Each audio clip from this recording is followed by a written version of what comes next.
The real stuff, everybody listen up, cause I'll only say it once. I'm gonna show you all the path. If you want it bad, I'm gonna show you where it's at. Yeah, how you can get it back. Yeah, cause I ain't never done. I'll be number one, working hella hard until I get just what I want. Yeah, rises like the sun, yeah, fatal like a gun. Shooters gonna shoot and I'm gonna shoot until I won. Yeah, always do it on my own, so I gotta get through it. And the only thing I know is to love what I'm doing. Never give up, never slow, till I finally prove it. Never listen to the no's, I just wanna keep moving. Yeah, I put out all this art, it's my only medicine. Yeah, everything I do, I'm just being genuine. Yeah, I'm sick of being screwed, feel my own adrenaline. Yeah, I do just what I do, and I hope you let me in, yeah.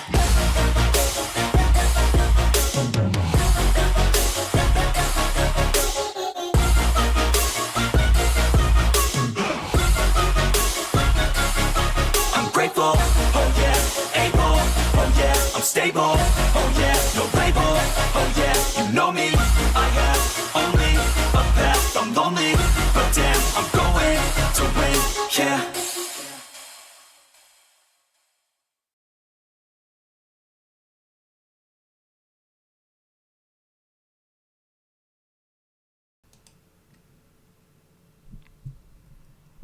Good evening, everyone. I am the Dreadist, and welcome to my humble abode, the shop of all horror and dread. Please take a seat, because today we are pretending to be untouchable in Resident Evil 3. But first, before I get to the game, let me welcome my wonderful viewers in the chat. Oh, Nekio, being the first for the 12th time? Oh my, bonsoir, Nekio.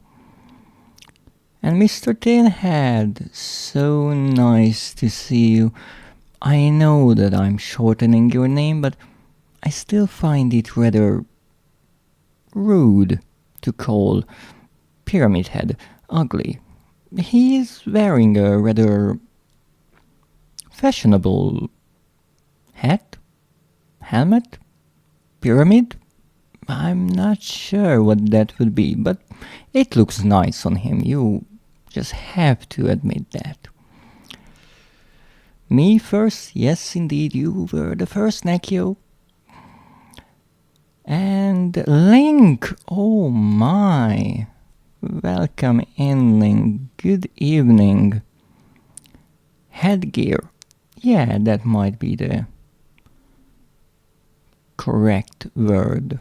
Now, those who might not know, Mr. Tinhead is a rather good Dead by Daylight player, and you might have guessed, his main killer is Pyramid Head.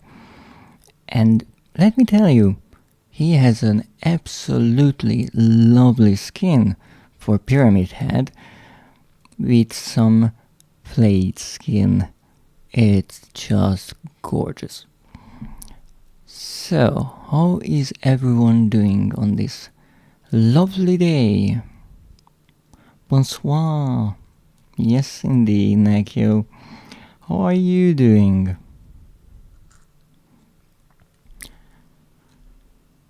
You see, today is yet another Monday. Not different from the previous or the next one, but there is something that I would like to talk about today before I get to the game. Oh, look at Link. They are crying. What's wrong? Your tears are smudging up the ink.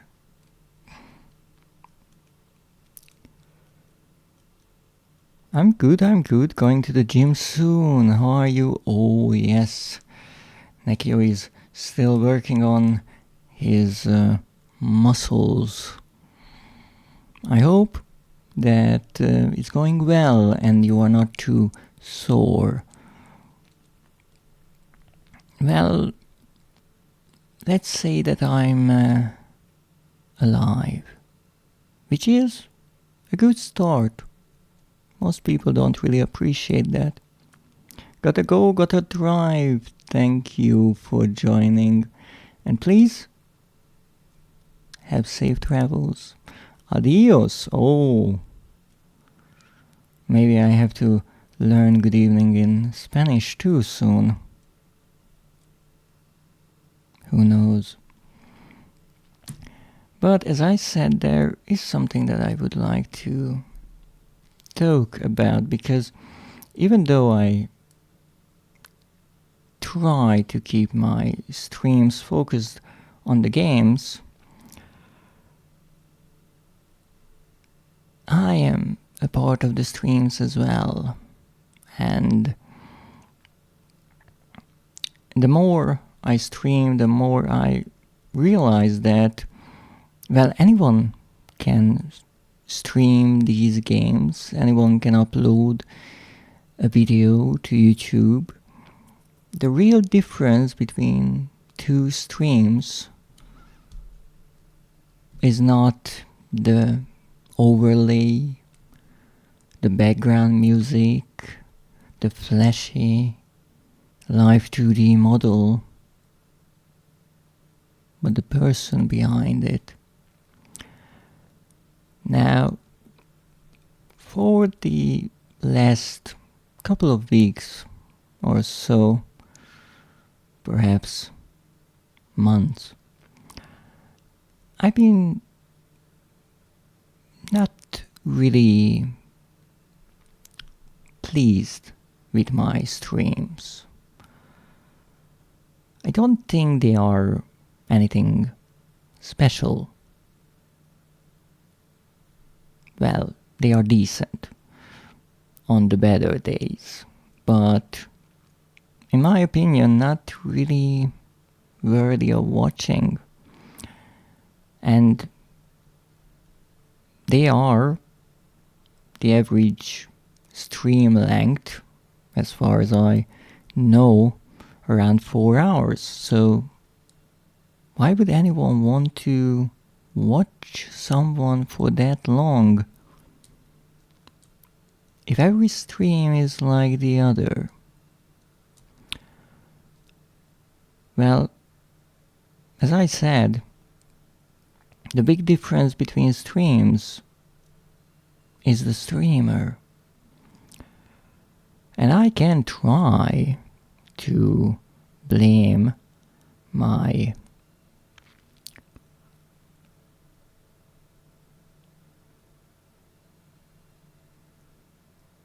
problems, let's call it, with my streams on any technical difficulties or limited budget, even the games, but I know that that's not the issue.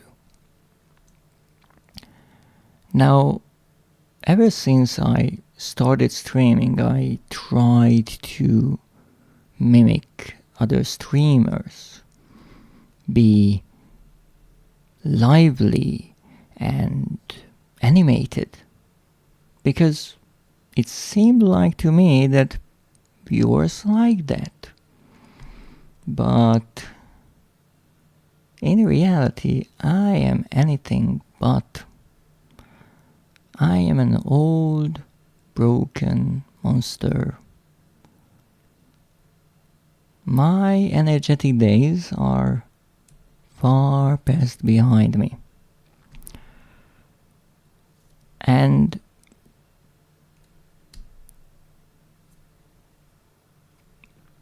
I could try to fake it. I certainly did try. And maybe sometimes I managed to pull it off, but most of the times I think people can just see right through it. And it doesn't make for an entertaining stream. Now, since my viewer numbers have been plummeting down, I think it's safe to say my viewers agree with me on these problems.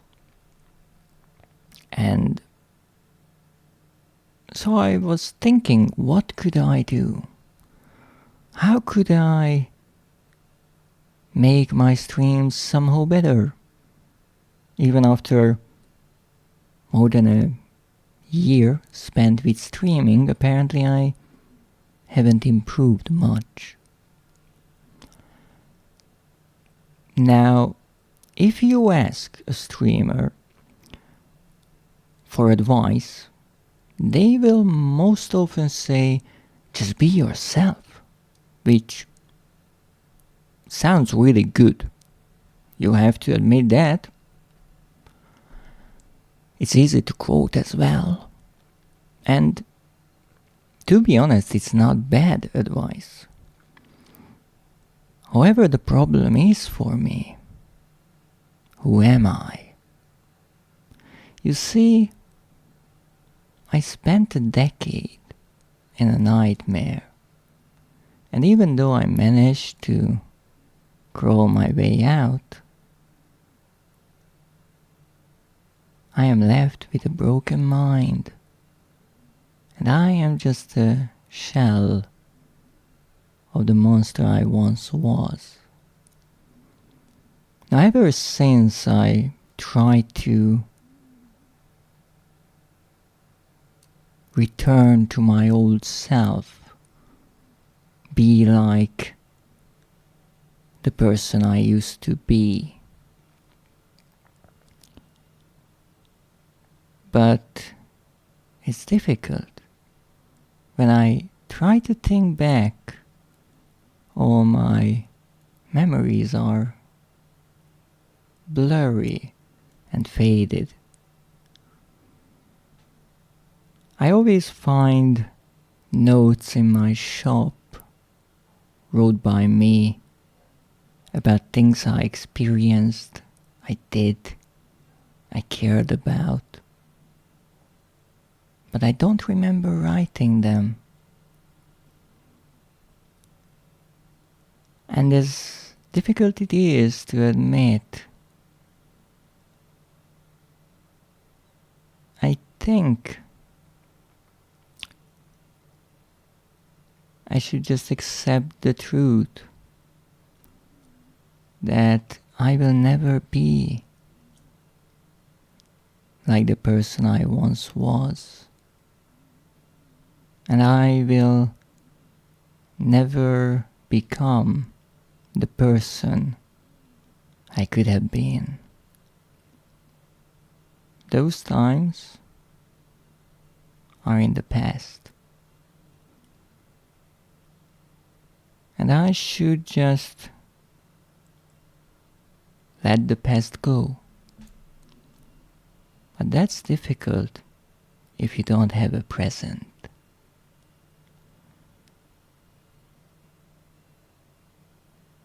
But the only thing I can do is to move forward and figure out who I am, who I became.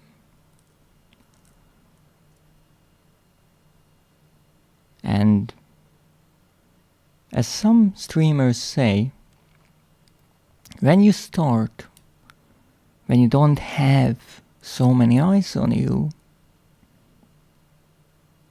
it's a bit easier to do that, since you don't have to live up to any expectations. So from today on, I will try to do just that. Drop the act and the facade of a youthful dreadist,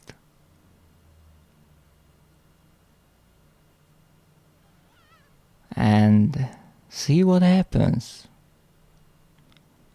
See if the shell of a monster I became can be of interest to anyone. To be honest, I'm doubtful about that, but there's not much I can do about it. But one thing is for sure, I will keep on trying, and I will fight every single day, like I've been doing for so many years. Because I'm not a monster, because I never fall to the ground. I am a monster because I never stay down, and I never will until the day I fade. So let's see where this journey will take me.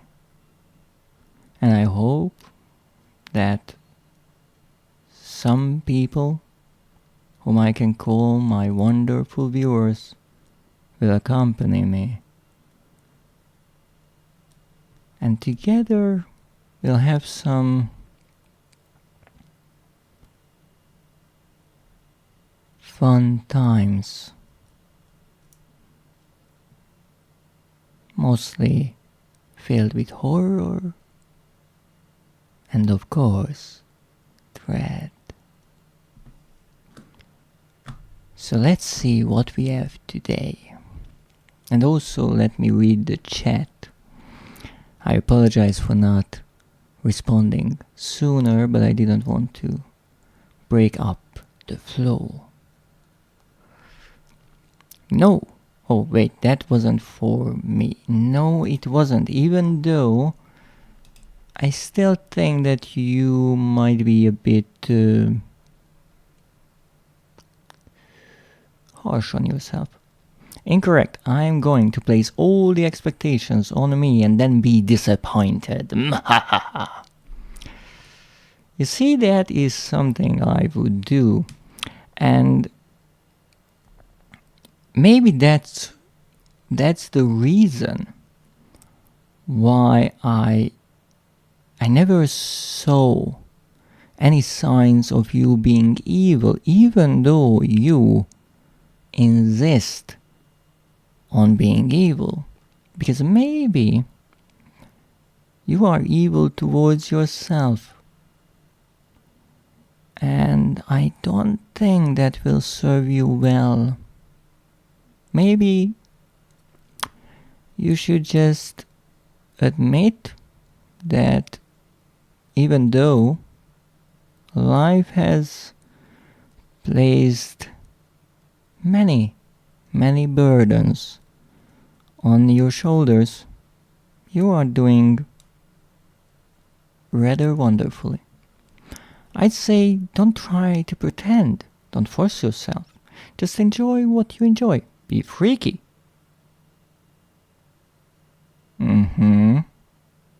Interesting wording there. Be chill. Be what you feel like being. People don't want fake.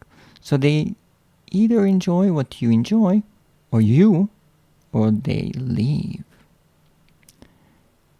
Yes, that's true, but what's tricky about that is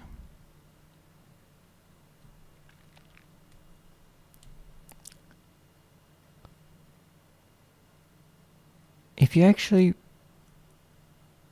want to reach a level that can support you when it comes to streaming,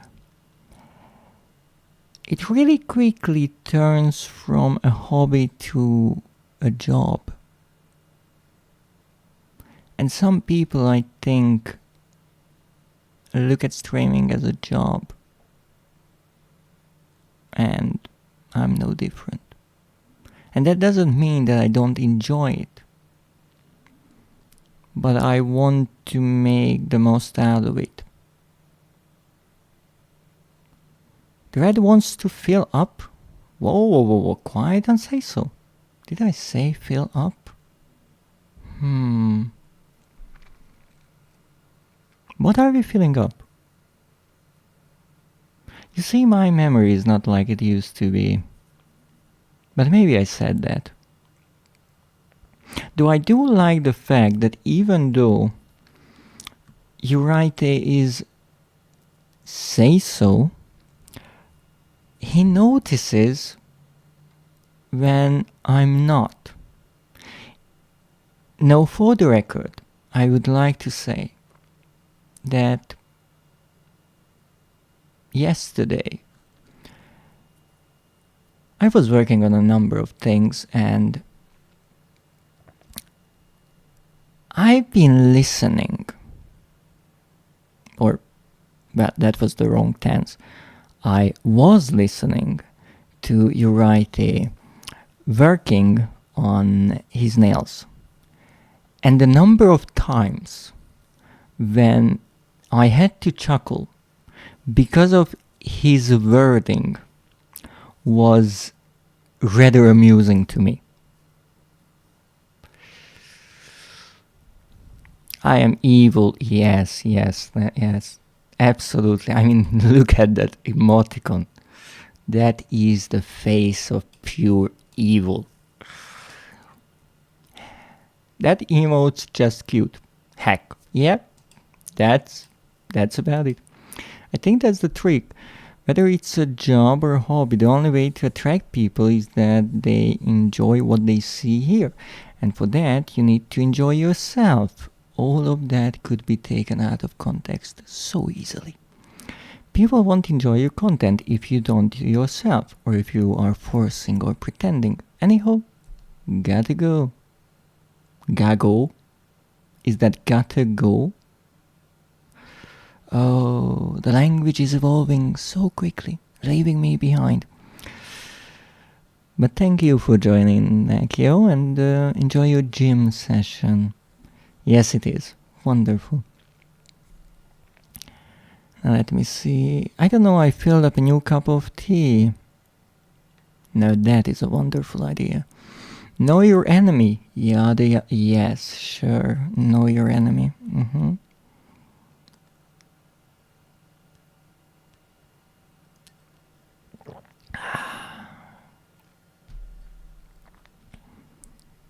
They turned out awful.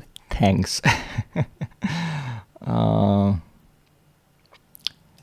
I'm sure they turned out quite alright, but again, an artist's greatest critique is always themselves.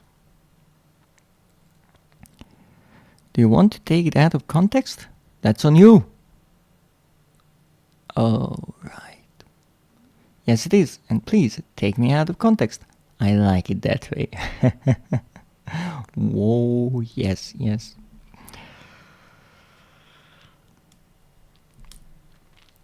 Look, it is true that if you are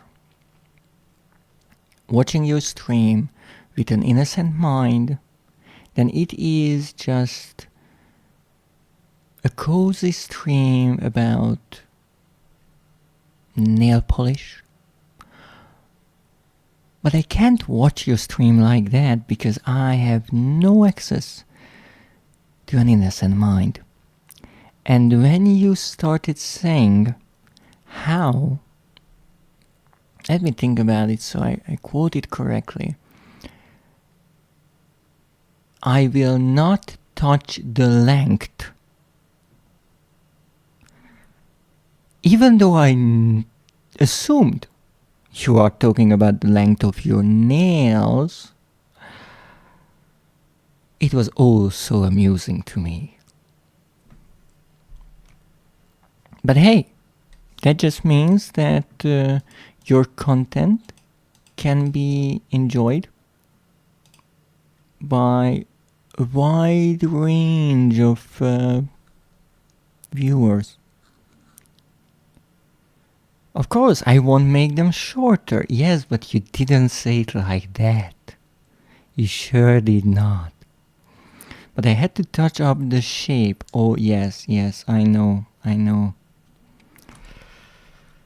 But you obviously had to warn everyone who might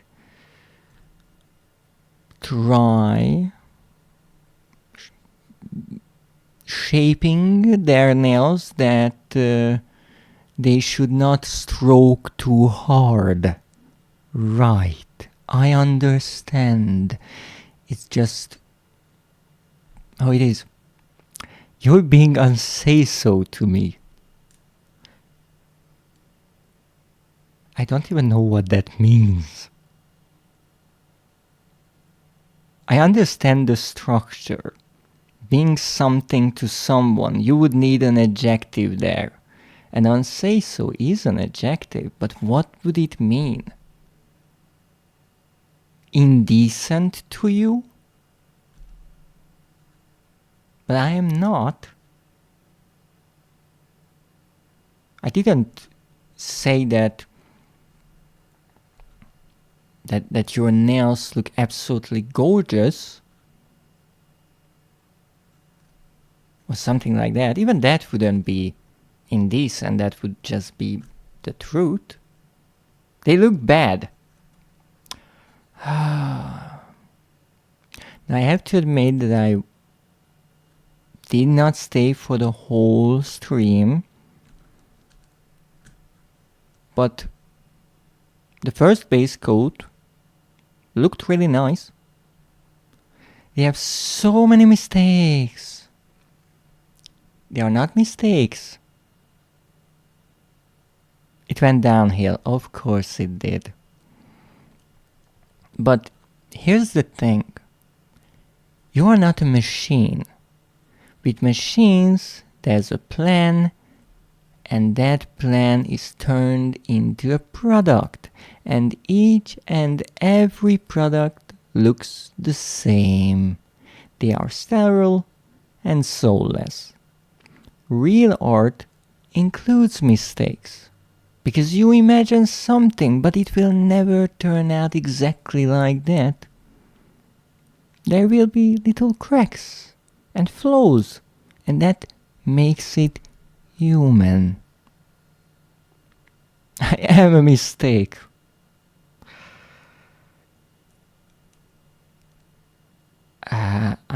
I cannot comment on that. I think you should ask your parents, but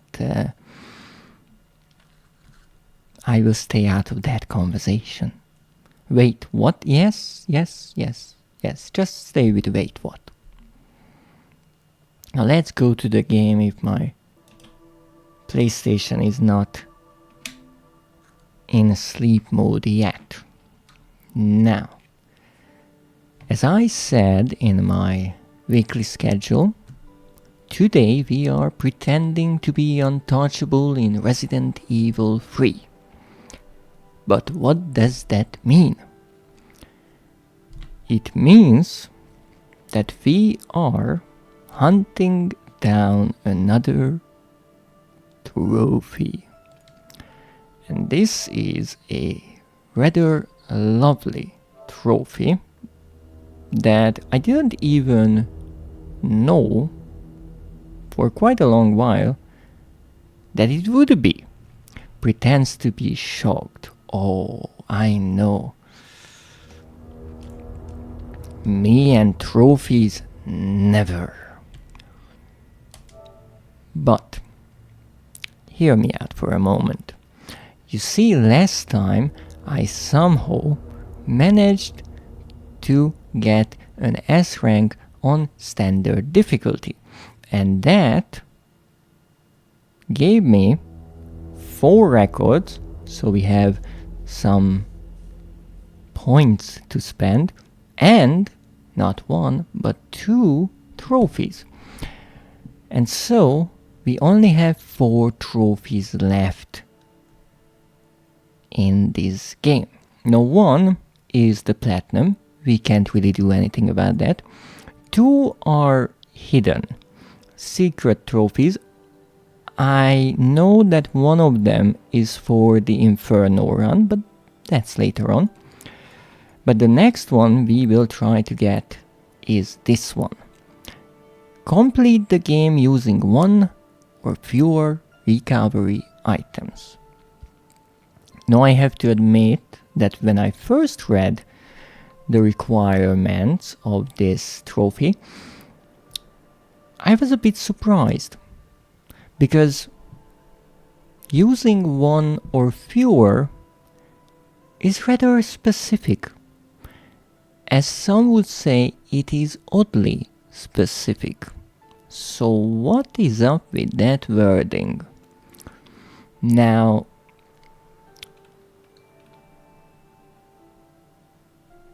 I was thinking about this, and really quickly I realized that it might not be 1 or fewer, but 1. What I mean by that is, during the game there is one cutscene, you might remember, when Jill gets attacked and she actually takes damage of some sort. Now, it seems to me, at least, that at that point you have to heal yourself.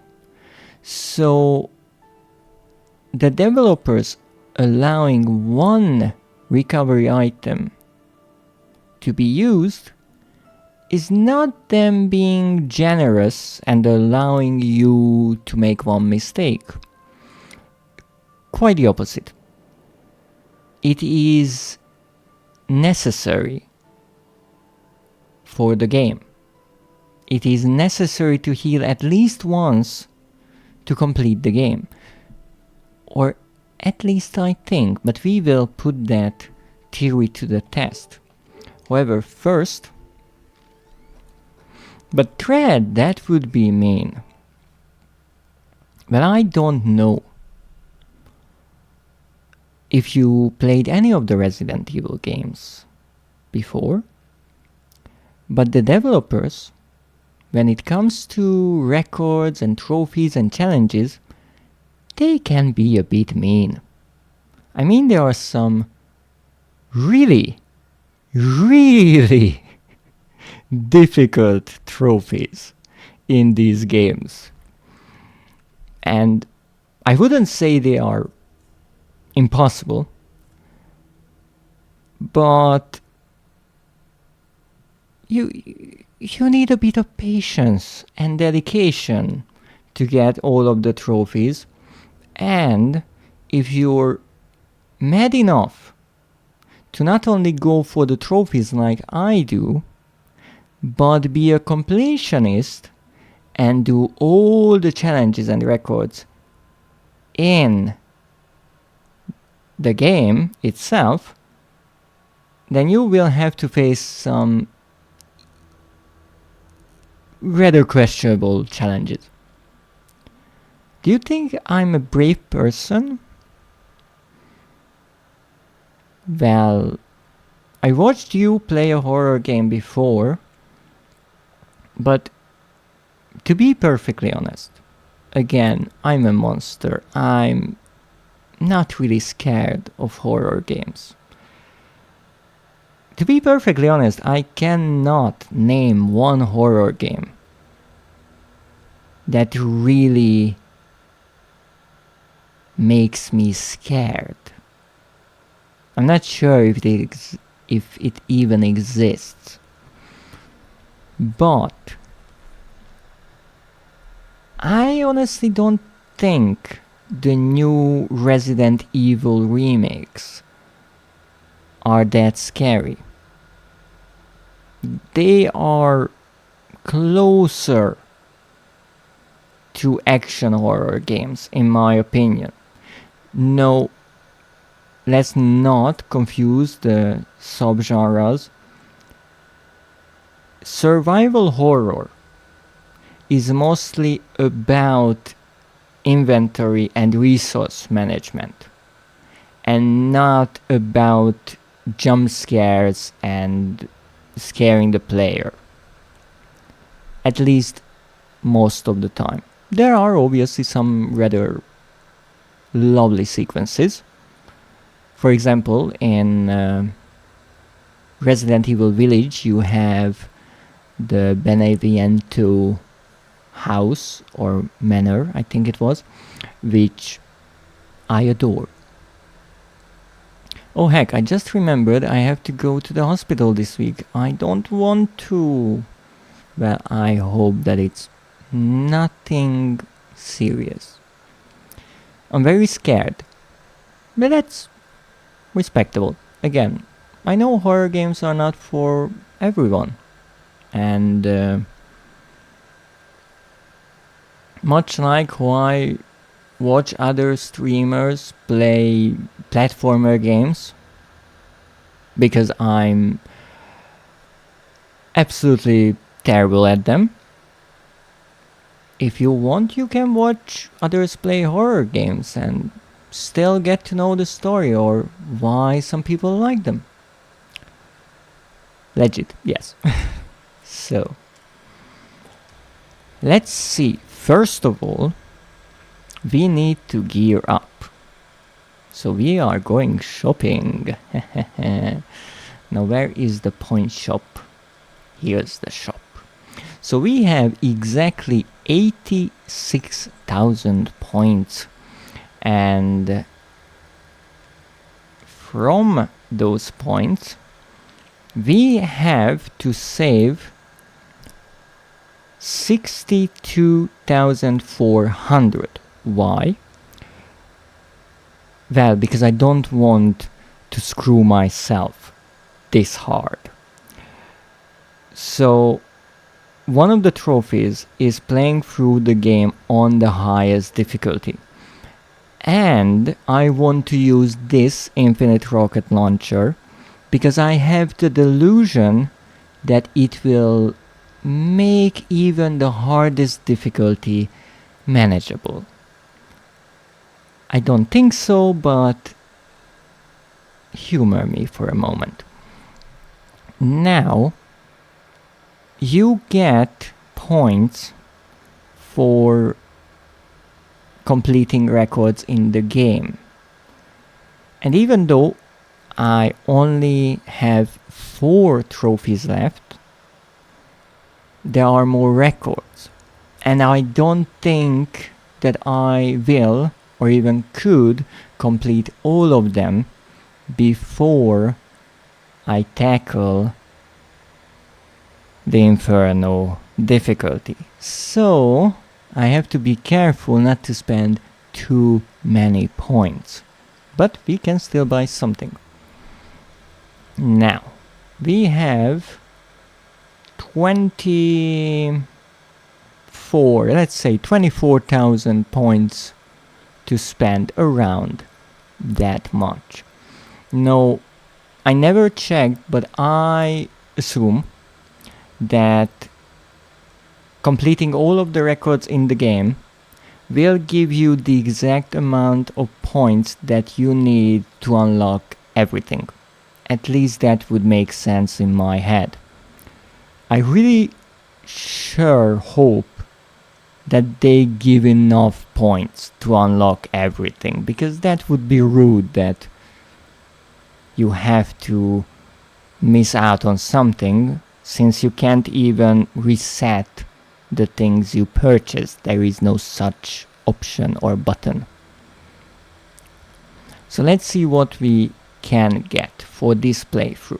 Now, as I mentioned, what we need to do is play through the game without healing. Which means that we shouldn't really get hit many times. So we have to be careful. Now,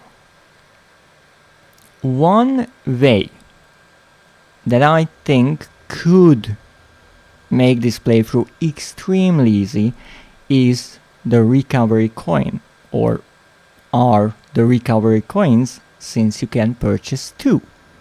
they gradually regenerate your health when you have them in your inventory. So that means if you get hit, you will just heal back up. Of course, not right away, so in a boss fight it might not be that useful, but in the long run it can help a lot, especially because you don't have a time limit here.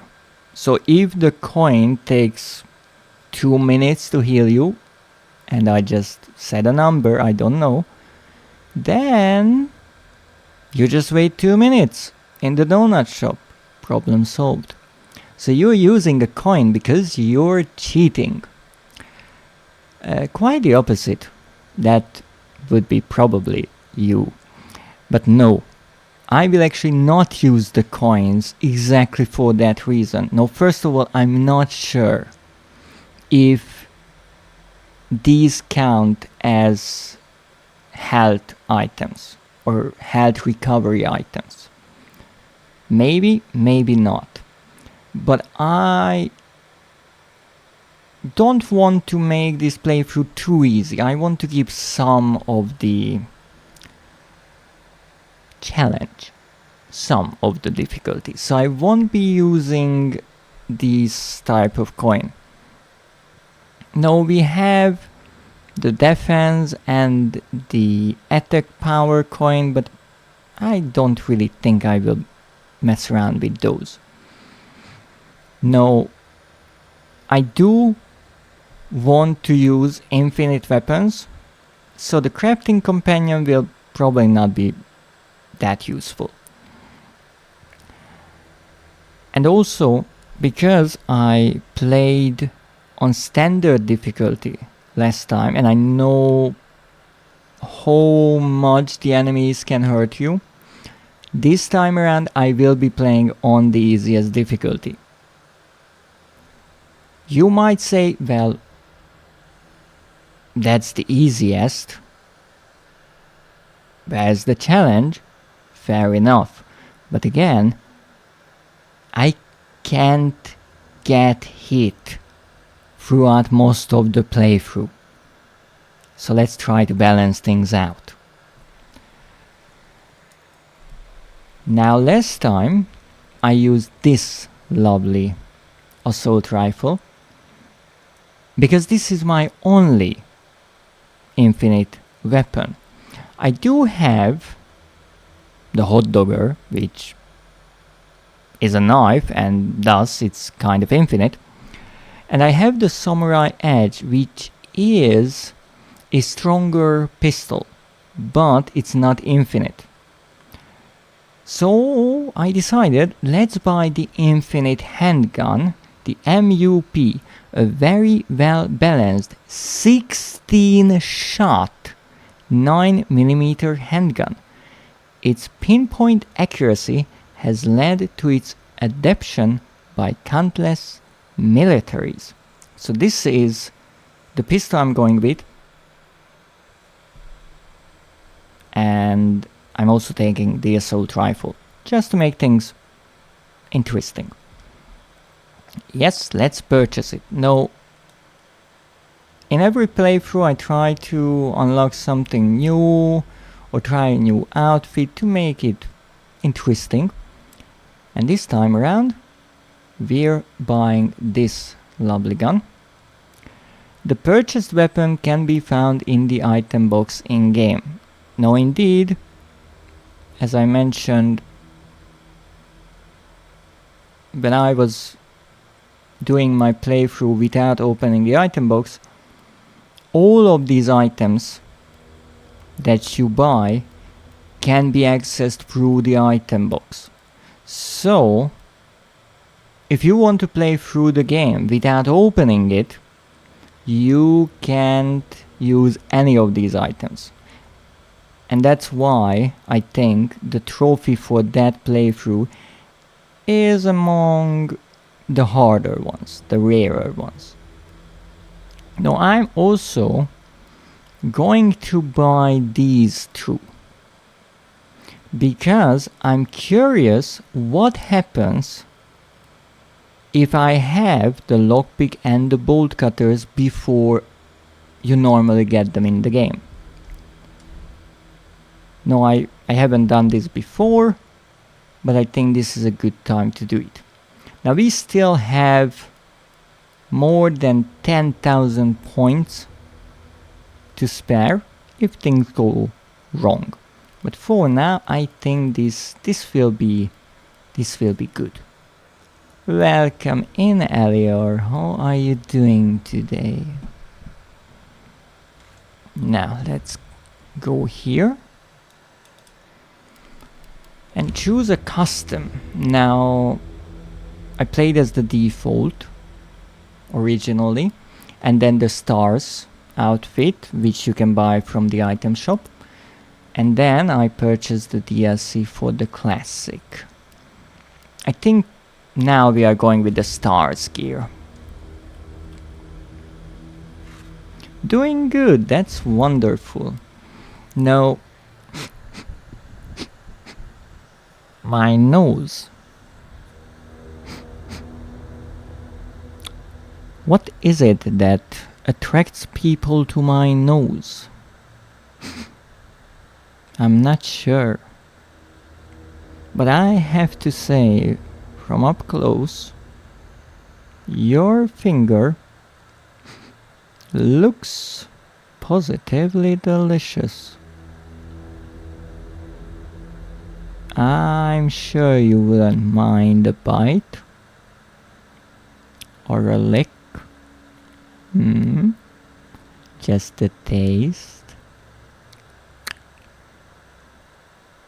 No? No, not yet. Nah, stop it. Or a lick. Ayo, well, I have to taste it first, of course.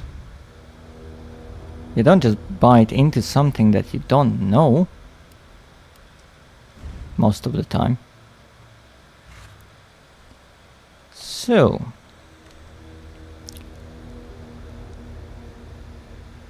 we are going with the stars outfit for Jill. Unfortunately, Carlos only has 2 outfits, so we are going with the default there. Now, I, for a long time, hoped that you can unlock the zombie Jill as a custom, but so far, nothing. So maybe all was in vain. We'll see. But let's start the game. A new game on assisted. Yes, we are playing on assisted.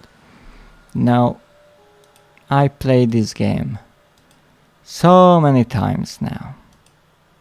Let's see, I had my 7th run, and then the A was the 8th, the S was the 9th. This is my 10th run. So I think everyone is more than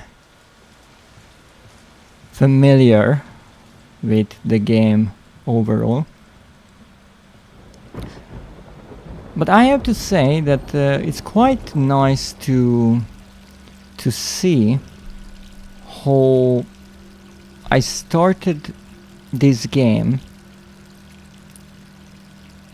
not really knowing it at all, and one playthrough took me 3 streams, and now I can play through the game in 1.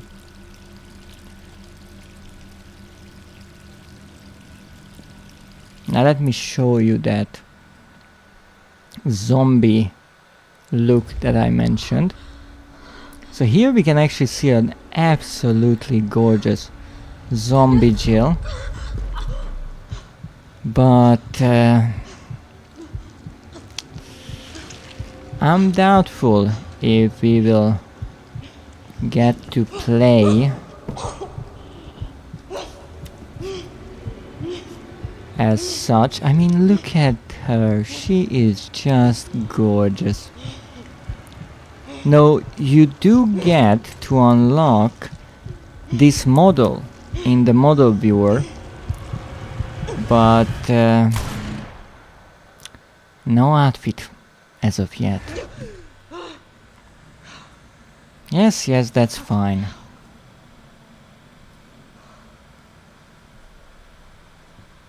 Gets worse every night. Well, no surprise, you are taking so many sleeping pills. At least I think they are sleeping pills. What does that say? I'm not sure. It's a kitten? It's a cat? Oh, there's one as well. And a frog. Kiss! Didn't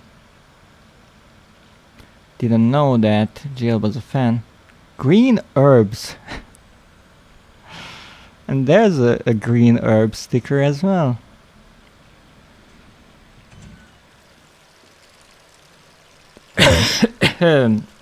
Apparently this wasn't a nightmare.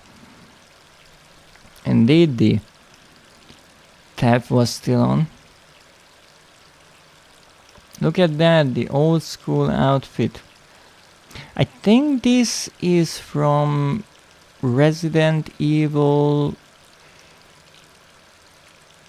1996 then? Green, indeed, green. Man, be careful with your sink. I keep telling her it will be a terrific water bill, but she doesn't care. But then again, she's drinking raccoon milk. Alright, I'm coming. They milked a raccoon. I let that sit and sink. Okay, exactly. Just a sec. Nah, let's get out of here. Hello? Jill, are you okay? Brad, is that you? Sure. Listen, you gotta get out of there. What are you talking about? I don't have time to explain. You gotta get out of there right now. Alright, let me grab my... I wonder what did she want to grab? Because she has her pistol. Or was that on the little table with the phone? Yes, Nemesis is back once again.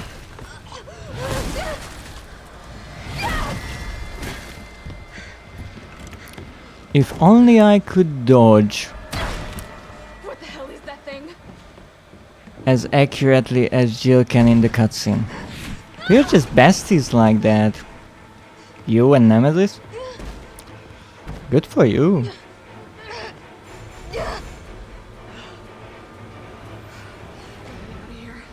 Yes, we are getting out of here. Don't you worry. What the hell? No way. Sir, don't worry. You will be alright. Hopefully. Oh no. No, he won't be.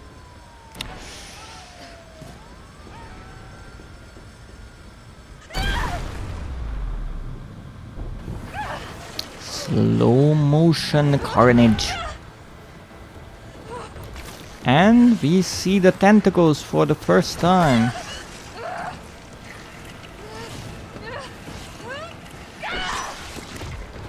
And that hospital bill is too expensive. Welcome to America.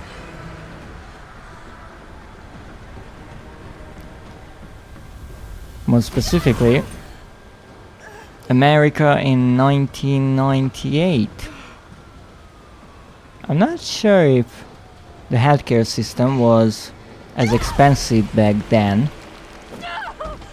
Hospitals here are free. You can go to hospital for free.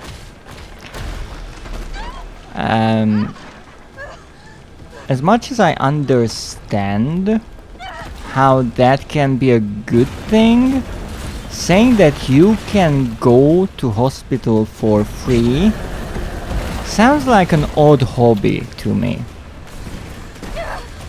Like, even if I can go to a hospital for free, I wouldn't like to. Now you go when sick. You see, that's the big difference, because in America, you don't even go when you are sick. You only go to a hospital when they take you. Brad, I don't like to go either. No, I can believe that. You okay? what was that thing? Yes, yes, all this is really, This all really happened so nice. fast. I don't know. One fucked up thing always leads to another. It's like our You're plan, telling me? steroids. You're here 1 second, you're dead in the next. Hey! Hey, wait! Down here! Damn it! I'll be dreaming. Now I can save as many times as I want, so I will be saving every single time when I can. And what is important is that I don't get hit I'm sorry, Brad. before the first save point. That's the most important. So here we are using our S rank run knowledge and getting the heck out of here.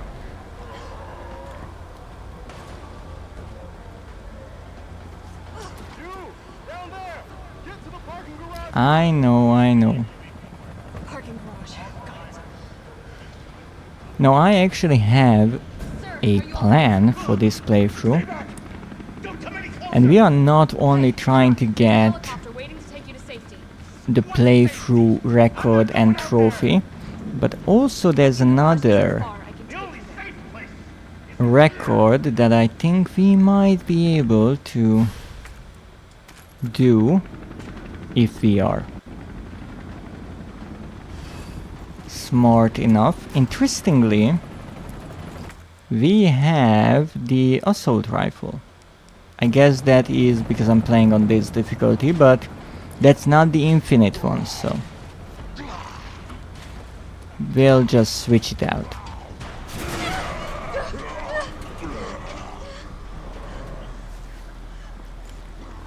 Alright, now this is the only time when we can really get hit, so let's see if we can get through this. Maybe I shouldn't skip this so I don't end up it. Going for the knee. Would you look at that? I actually managed not to get bit here. It didn't really work for the first 5, 6, 7 times.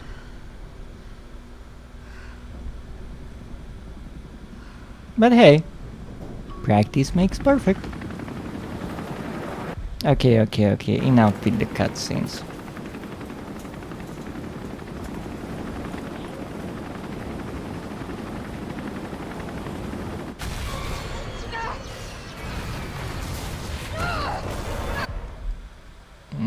Yes. Let's start this Come on. Start, damn it. lovely old car up. It's my turn, bitch. I mean, these cars, they were made out of thick sheets of metal, so it wasn't like new cars. Wow, is Nemi your bitch? I wouldn't say that, but then again, I might not oppose to that. Now, let's back up a bit.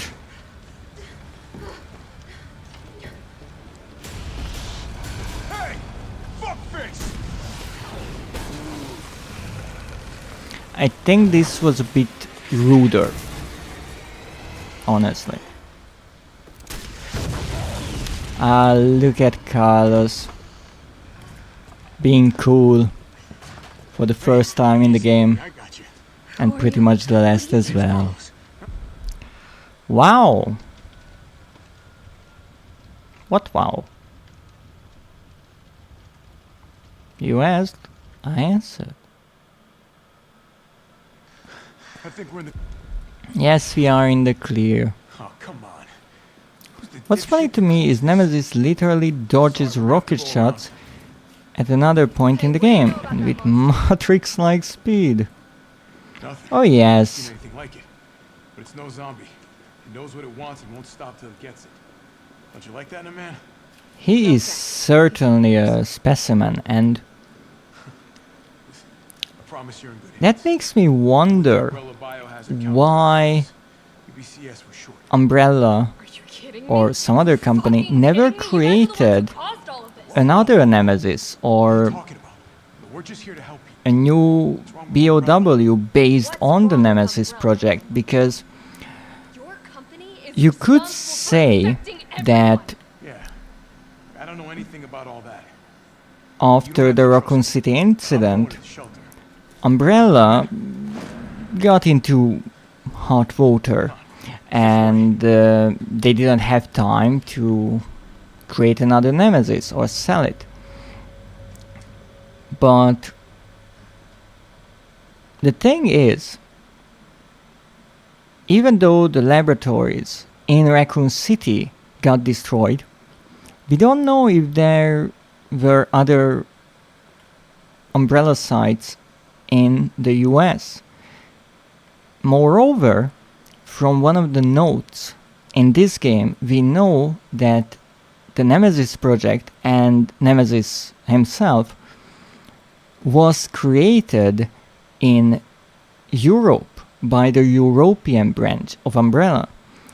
And so I would assume that even after the Raccoon City incident, that part stayed intact mostly.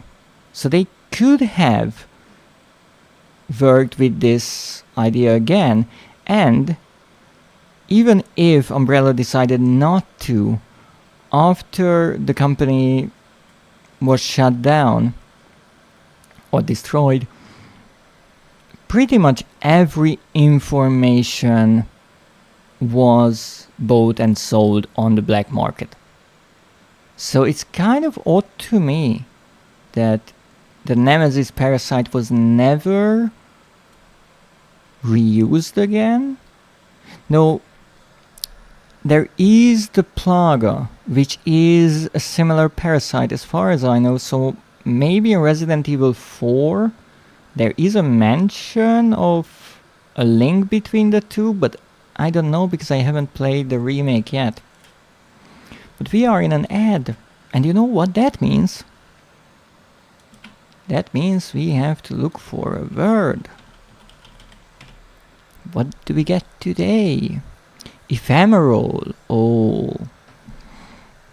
Well, Nemesis is ephemeral in a way in this game, the poor creature.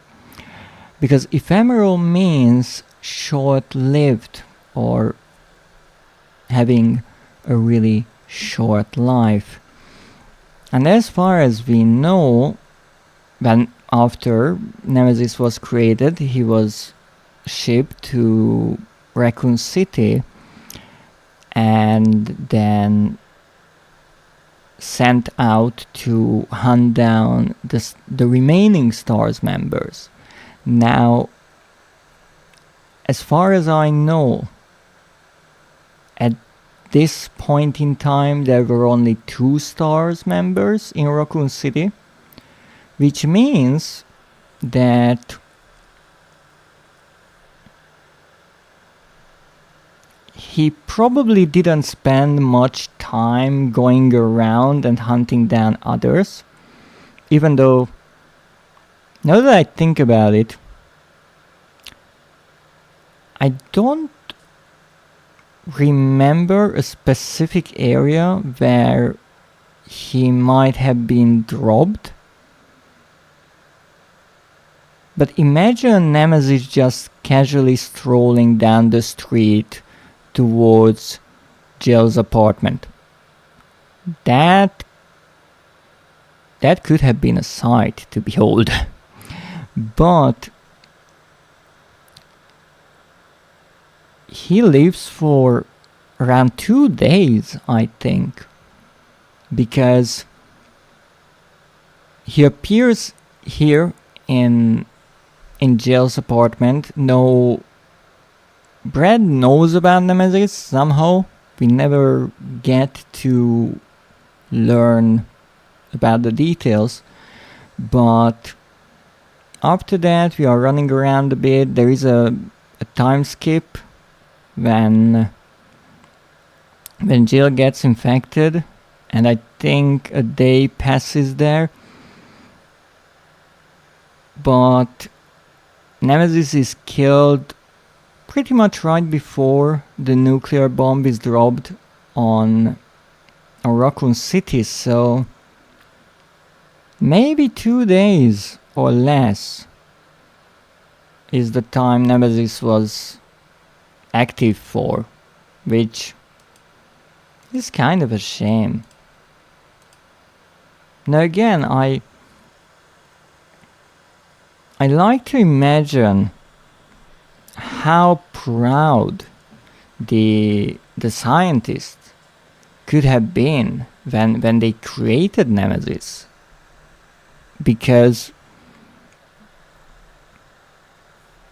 if you put the questionable nature of the research aside, they created a BOW that can follow commands, recognize targets, and use weapons.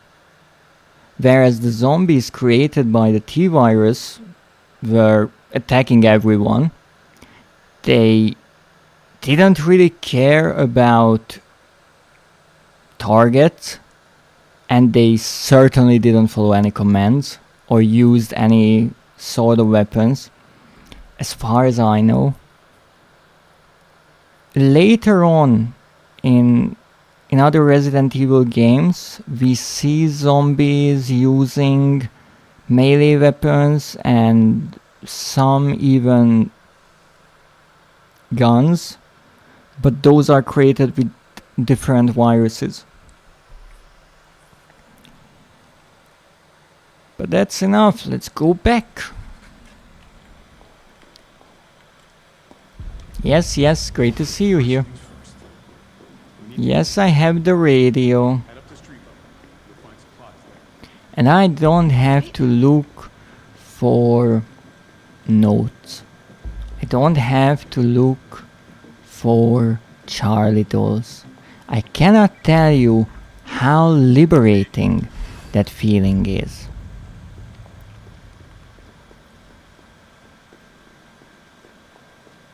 Nah.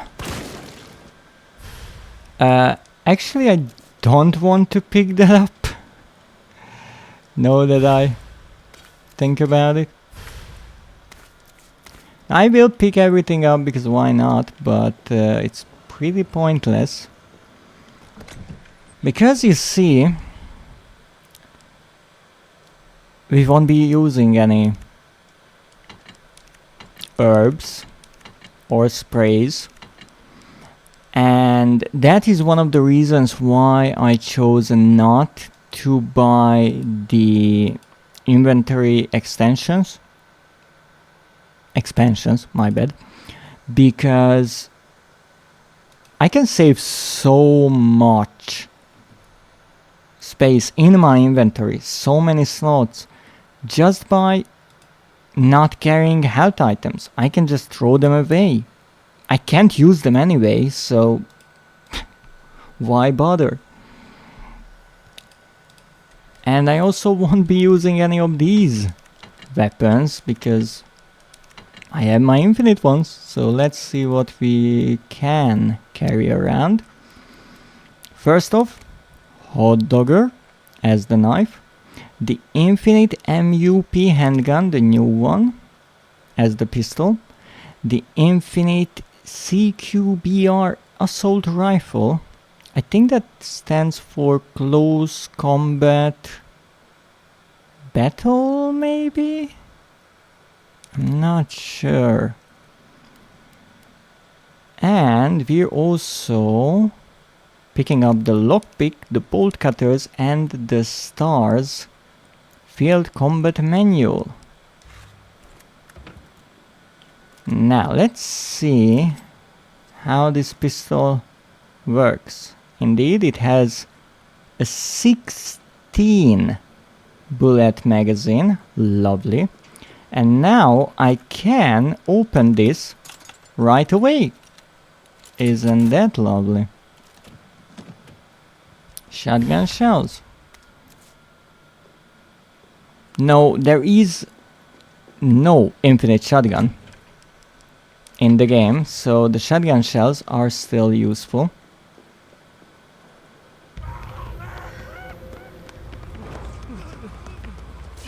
And it's time to try out a new Gotta get that train pistol.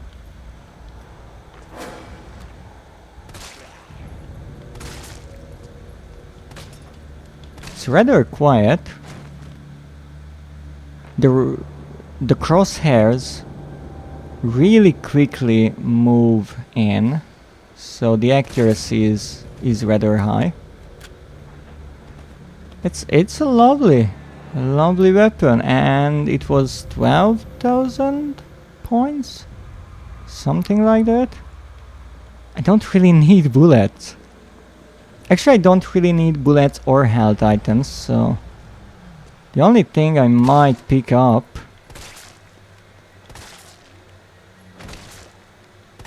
are grenades.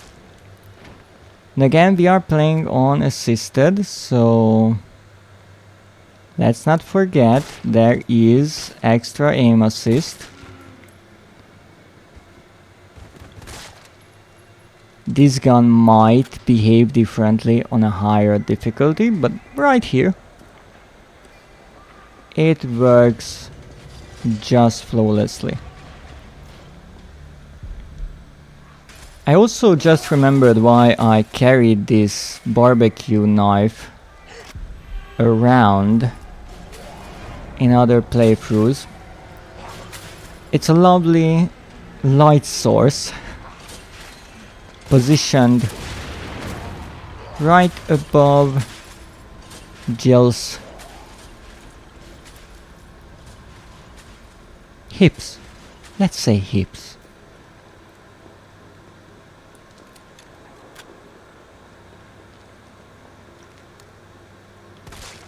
How many bullets does it take to get a kill here? 1, 2, okay, that was a crit.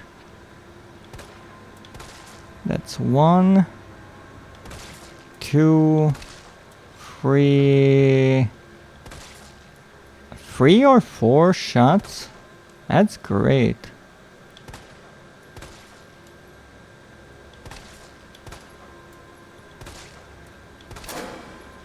Yes, let's reload. 2. No, I'm not getting a headshot there. How am I supposed to do a headshot when your head is in someone else's chest? You lucky son of a gun. No, I am not wasting my time on most things around here.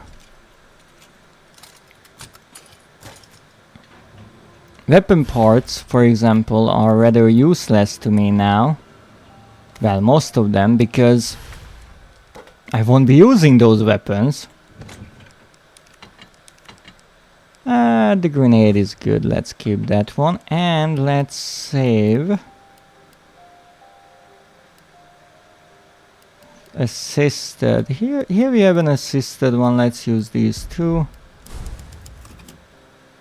Unassisted, I only saved 5 times. Head to the underground facility. Maybe that's later on in the game.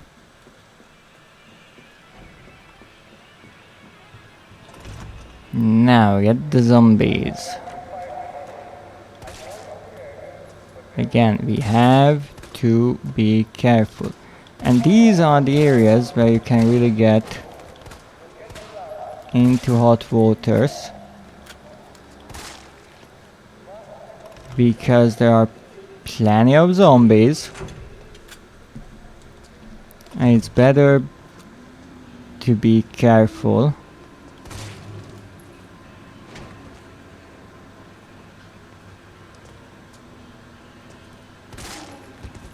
Wow. Sneaking up on me on like that. Okay, that's dead. It's not. Have to be careful of the zombies on the ground because they can start chewing on your ankles without you even noticing. Okay, that's dead. That's dead. And that's dead. Good. And I can open this right away.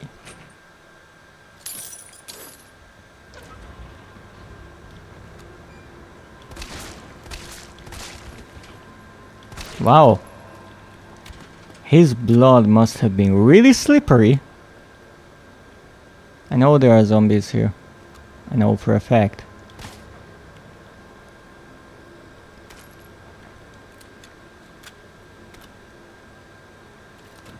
Where's the ambush?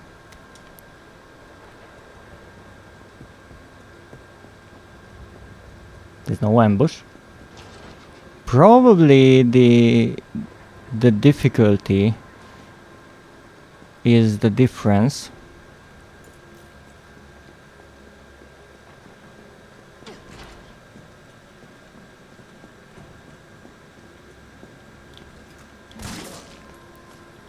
There aren't as many enemies around, which will make my life much easier. Now here I will not enter that room. And that's for a particular reason. You see, normally I always went in there even though I had no reason to. And Jill, later on, when she talks to Carlos on the radio, she mentions that she already knows where to go to set the route for the subway. And I thought that's kind of a scripted event because you can't really reach that point in the story without entering this building, right? You have to pick up the fire hose right here. However, I realized that you don't have to go in there, however. So maybe there is a slightly different conversation if we skip that part for now. Let's pick this up.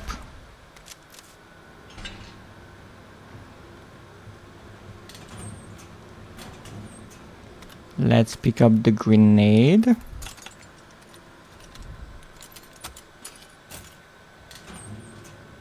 I don't need that, and I don't need that. Again, I don't want to pick everything up because it's mostly pointless.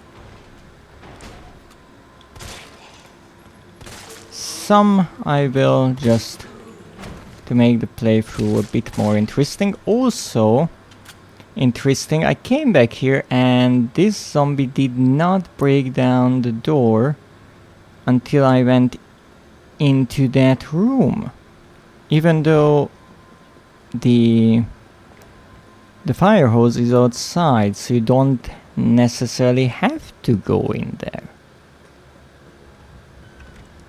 Little differences with the scripts are fascinating. Sir, please stop. I don't have time for this. Good evening, Fewest.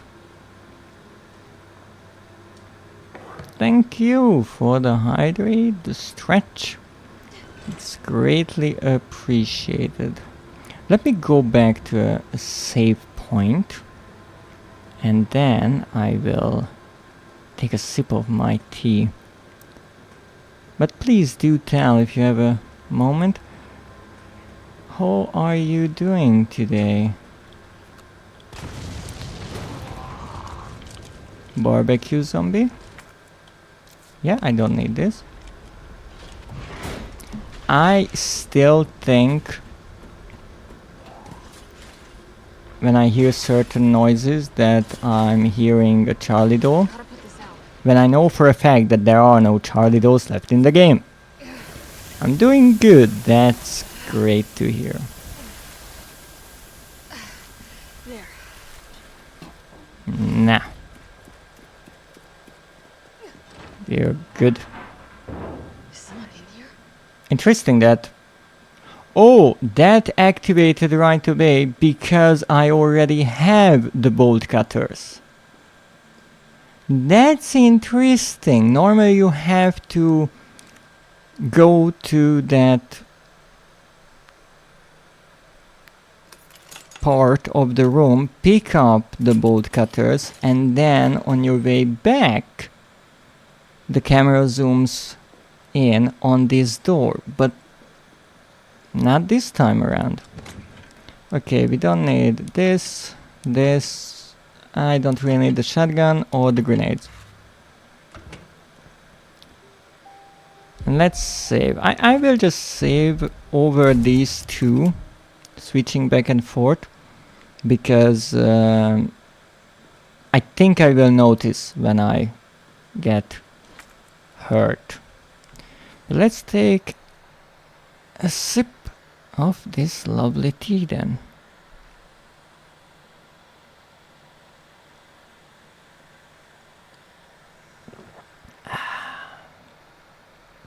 Absolutely magnificent. Nothing better than a cup of tea. Well, maybe 2 cups, but that would be greedy. Why do you have a channel point redeem for Discord invite? Well, I made it so if anyone is interested, they can join my Discord server. Originally, I had an invite code or link shared, but I noticed that bots and spammers will join that way, so I decided those who are interested in my content will most likely gather the required amount of points rather quickly, and if they want, they can spend it on an invite, and that way the server is safer and people are a bit more active. That's smart. However, unfortunately, with the recent announcement from Discord, there might be some changes coming later down the road. I'm not sure just yet. I have to... Well, I don't have to, but I want to wait and see what exactly those changes will cause.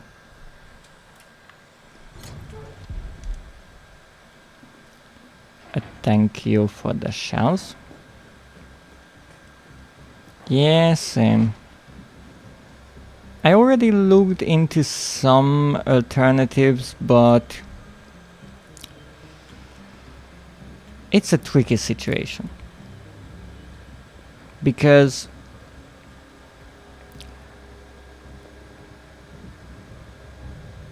to compare it to my stream today,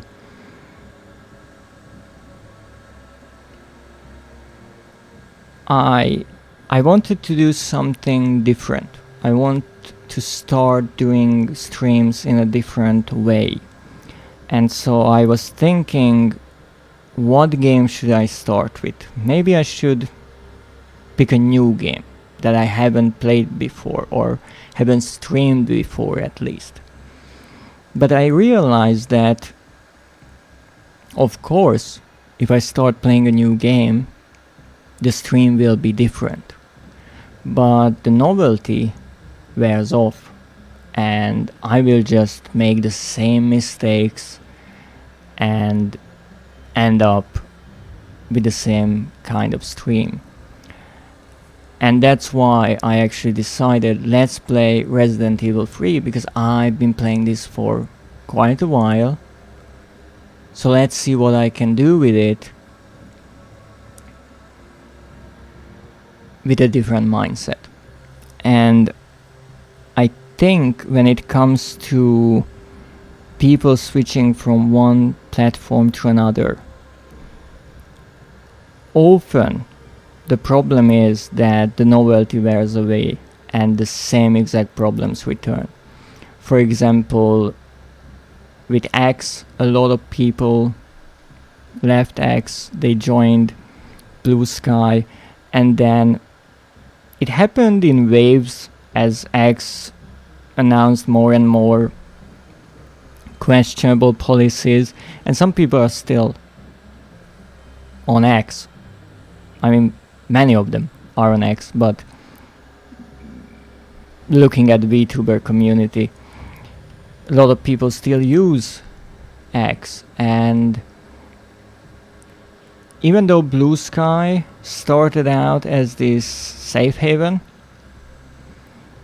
as more and more people join, the same kind of problems to a certain degree appear. And so to keep it a better place, a better alternative,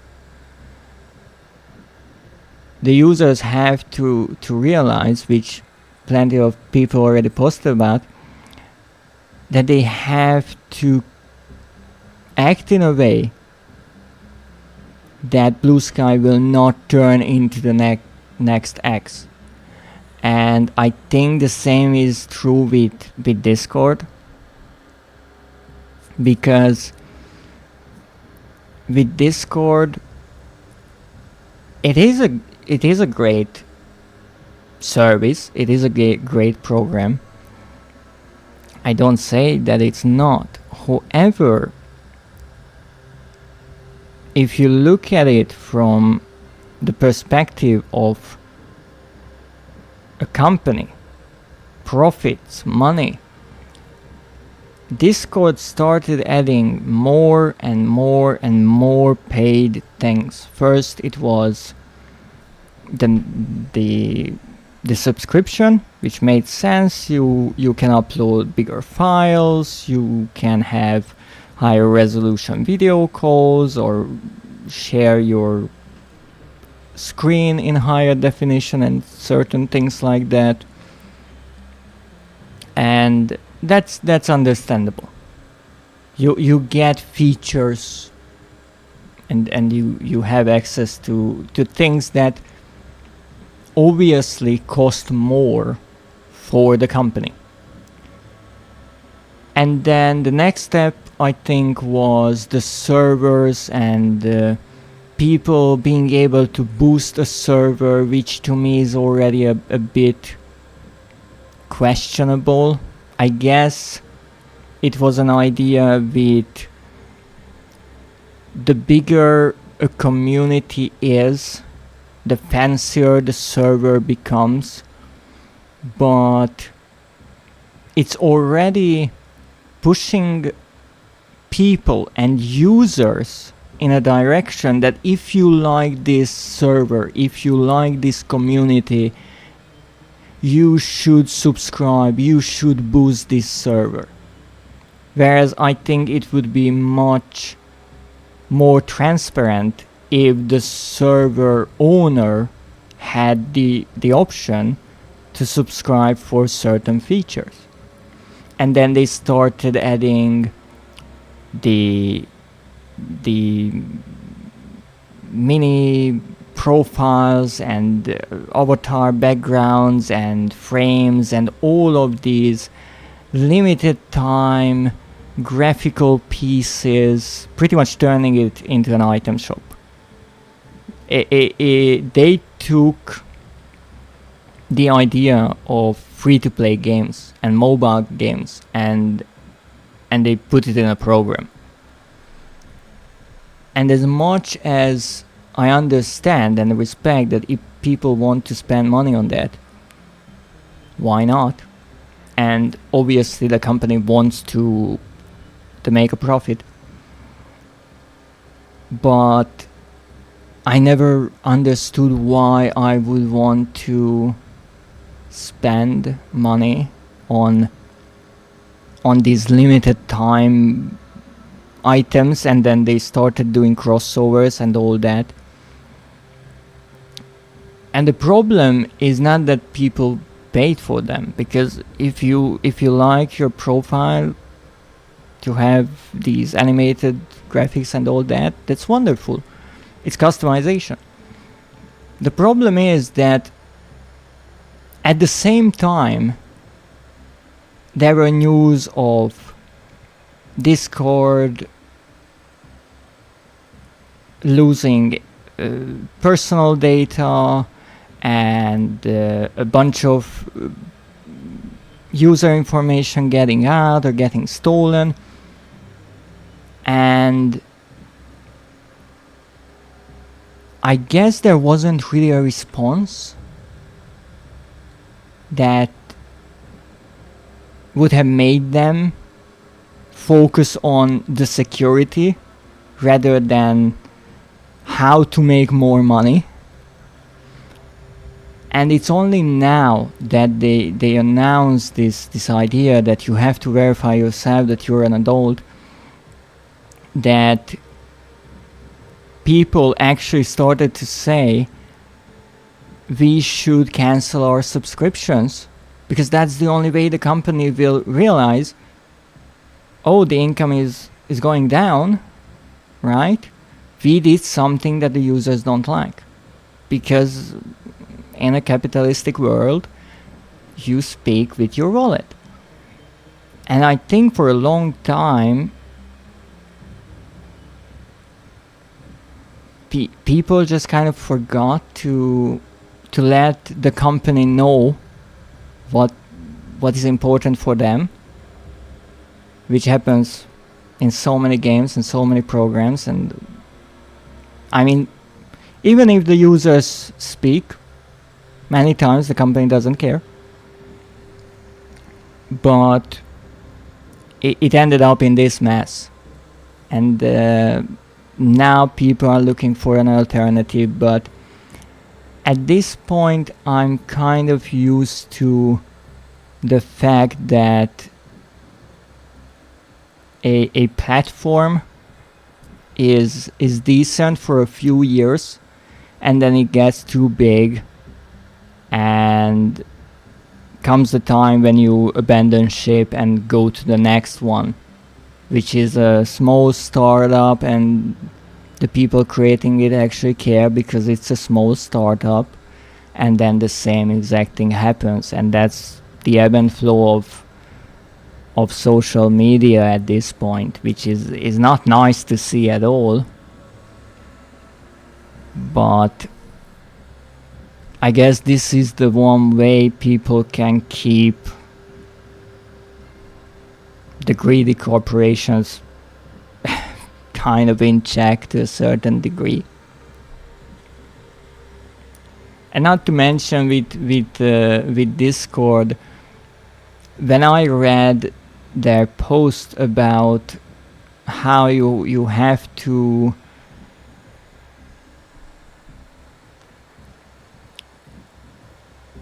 pretty much give them your ID so they can verify that you're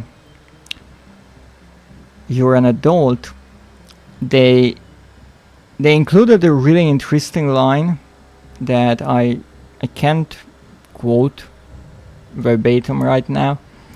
You can check, but what it was about is, and I guess they added this so people won't be that upset about the verification, that not everyone will have to verify, because Discord will do it for many people by checking their previous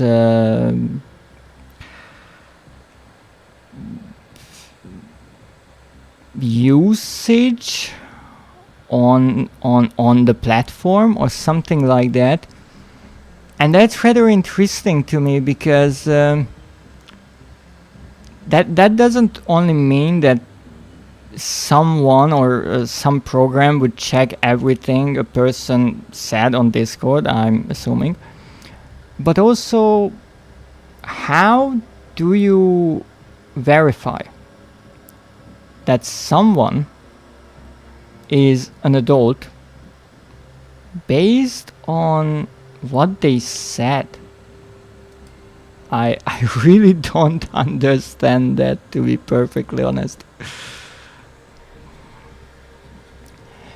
But that's the world. Well, let's go. Now this will be tricky because we have the doggos here, and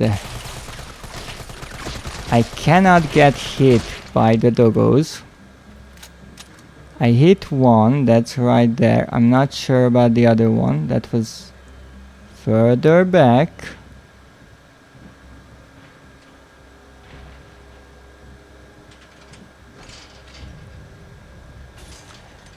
Where is the doggo? If it ran away, I think it would have attacked me already. Now, it would be much easier to check for the corpses if I could see a darn thing. But that's one, and I don't see a second one. So that's concerning.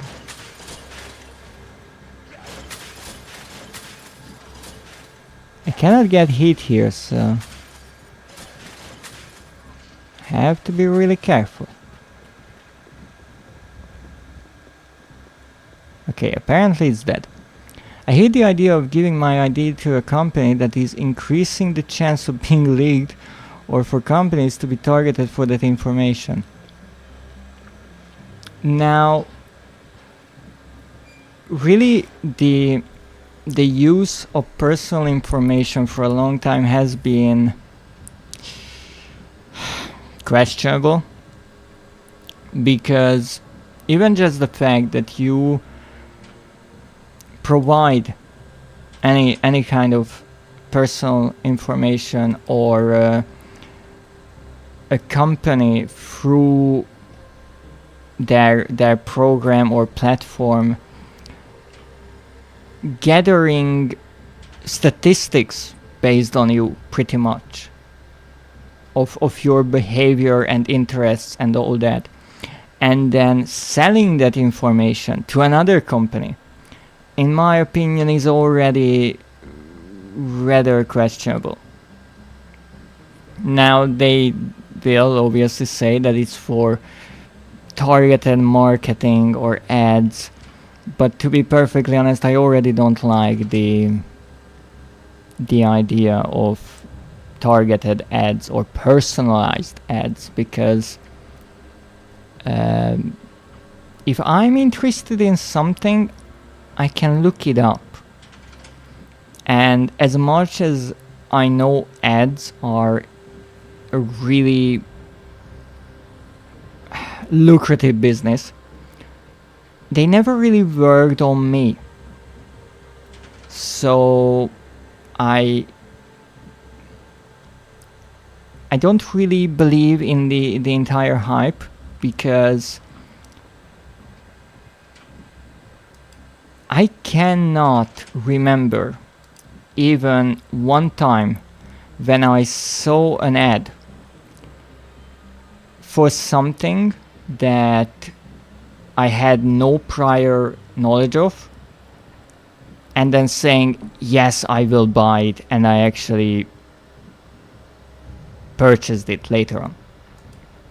It's pretty much always the case of I'm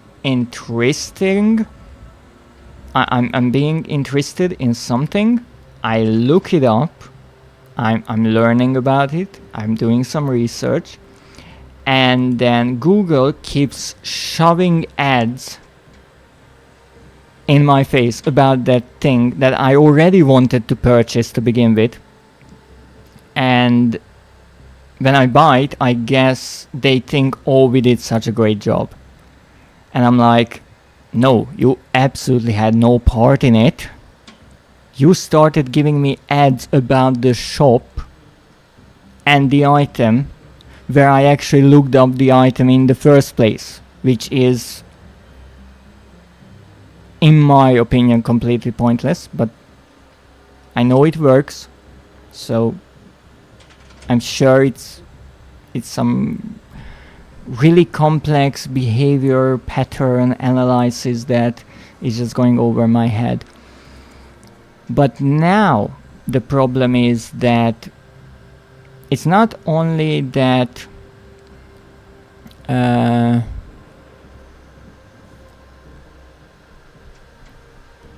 it's not only that they want to sell information to other companies, it's the fact that their security, I'm assuming, is so flawed that through data breaches information is getting stolen. And it's one thing if, I don't know, your username gets stolen or your password on Discord. That can already lead to a lot of problems. But if photos of your ID are getting stolen, and I think they were asking for images back and front, then that can lead to much more trouble. And we are not talking about companies trying to sell you something. We are talking about scammers who will use your personal information to do whatever they want. And that's problematic. And why it's interesting is because on many Discord servers, actually, adult themed Discord servers, they have a system that you have to verify yourself. That's been a thing for a long time. It's not related to Discord as a company, it's just the community is trying to keep underage users out.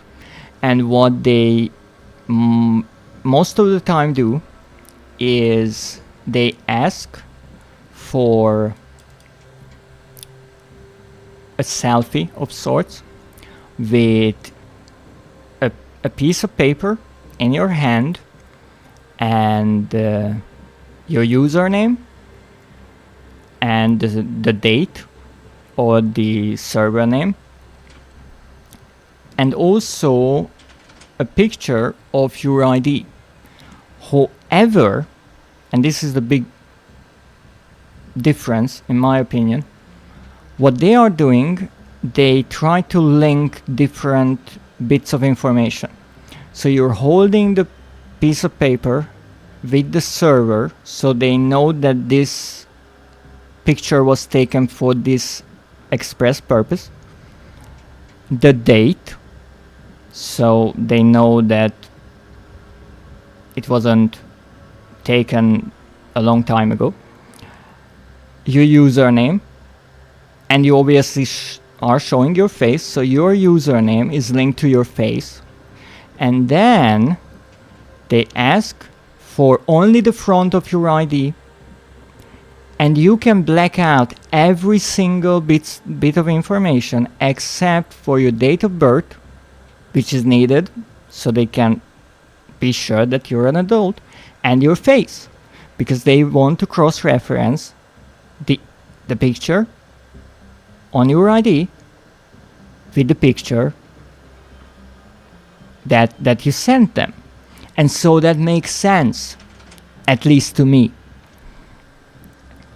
It's already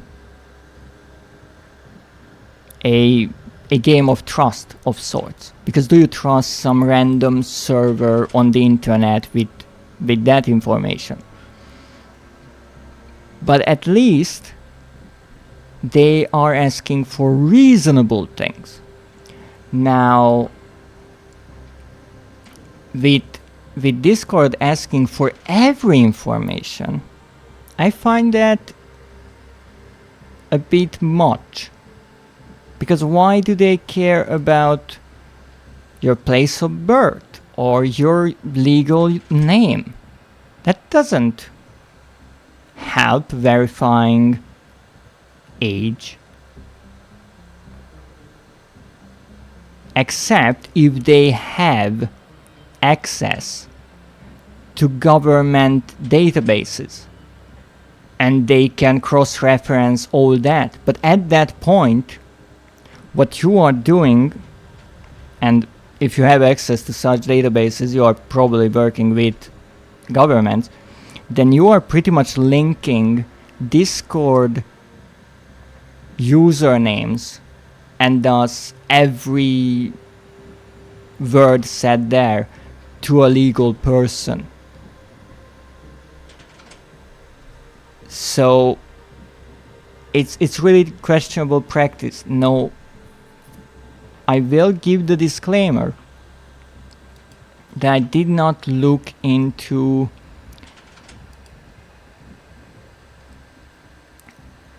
what the exact requirements will be. I don't know, but this is what I heard. Now maybe they will tone it down, maybe they never really asked for it and it's just false information spread. But I would advise everyone to think about what they really want to share with companies.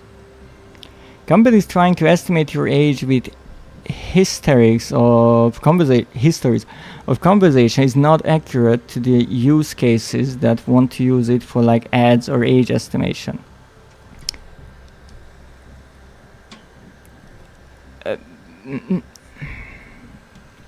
The thing is there, if they used conversation data for targeted advertisements, it could work to a certain degree. I think it would be alarming.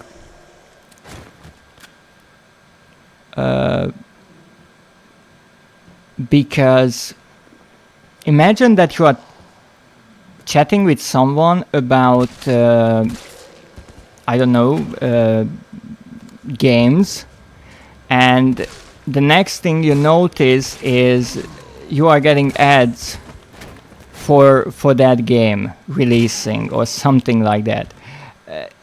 It would be a bit alarming in my opinion, just how much your every word is pretty much being tracked. But for verifying age, I absolutely don't understand how it could work, because it's obviously a system that even in its theory or concept is flawed.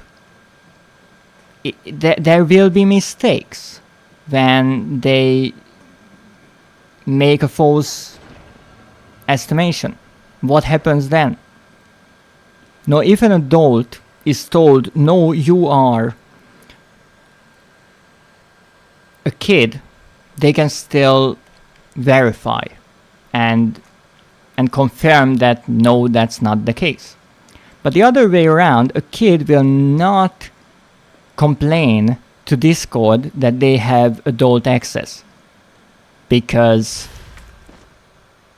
they might be underage, but they are not morons. And what do you do then? And that's the funny part to me, that they say that they have this system and everything in place. And if you think about it for 2 seconds, the first question that I would ask is, alright, how can you make sure that no kid will have access to all of these terrible things that you are trying to protect them from? Oh, I don't even want to think about it. And they can make up whatever they want. They have no way. And I'm not trying to make fun of the fact that kids have access to adult materials, My problem is that companies are trying to,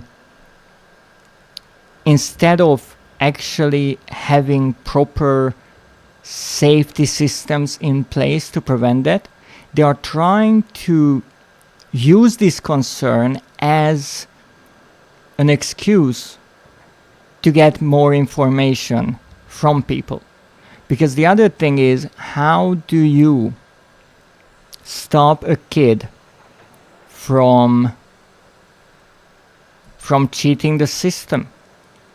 They just make a photo of someone else's ID, or they Photoshop an ID or a picture, or just use AI, or like I heard in the news somewhere where they ask for photo verification, they used AI images, screenshots from games, movies, whatever. How do you stop that? You can't. Not like this. Not to the degree you will need for a platform like Discord. And in a system like that, it will be easy to fake your writing style or patterns. Yes. Yes, I don't understand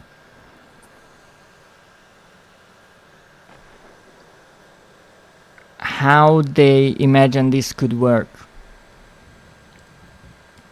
Because if they want to make the platform safer, that's wonderful. But I don't think this system could actually work. That's the problem.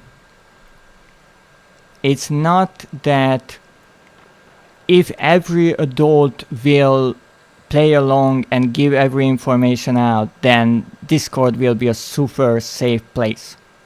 Because even then, I think there will be many problems. And if they actually introduce this system of just automatically guessing the ages, I think so many people will be inaccurately given access or removed access from certain things. And that's actually one of the reasons why I'm waiting instead of just going to another platform, because I actually want to know what limitations this teen by default, which is by the way a terrible phrase. I don't know who came up with it, but it sounds absolutely awful. I'm curious what limitations it will bring, because if they say that you can do whatever you want on Discord except join age-restricted channels, then really nothing changed. Because I mean, in direct messages, you can share whatever you want. It's not changing the system. There are a lot of people who pay for bypasses for good systems, but in this case it's so simple it might just be on YouTube instead. Oh yes, yes, I can imagine that. A YouTube tutorial in that old school style where a kid is typing in Notepad, and it will be just 3 easy steps how to bypass the Discord system. But again, this is what's happening. I don't have a huge Discord server, so it doesn't concern me as much. And honestly, in this day and age, when I heard that Discord is doing something questionable and people are considering leaving it, I wasn't even surprised. I was just thinking, alright, that's another thing I have to do. Because how many people are in it? I think less than 10. So I'm not too concerned about that. The bigger problem most of the time with platform changes is you might only know someone through one platform. So you have to make sure that you have a backup way to contact them, because otherwise it's a lost friend or lost person. Now here is the part that I mentioned earlier.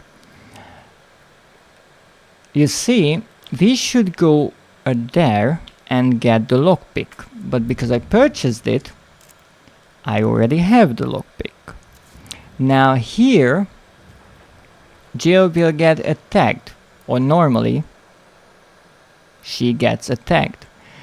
And I think this is the one time when we actually have to heal. And thus the developers made the requirement to play through the game using one or fewer health recovery items. So I will pick up one green herb here and see what happens. My only idea, because this attack happens in a cutscene, that if you have the lockpick from the item shop and you can skip picking it up from that corpse, you might be able to skip the attack as well. If not, then this is impossible to skip.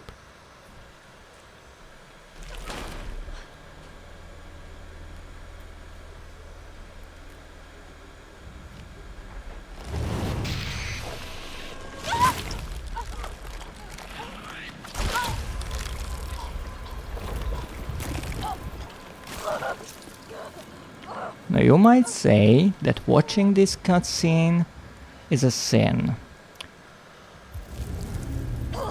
I would say skipping it is a bigger one. Now, here we are fine, but we have parasites.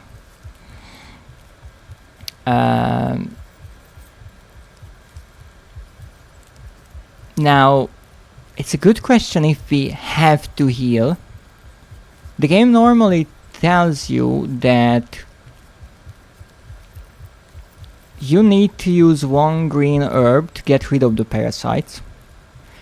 Maybe it's possible to play through the rest of the game like this and really use 0 health items. I will say that I will not make Jill go through this and use the one green herb.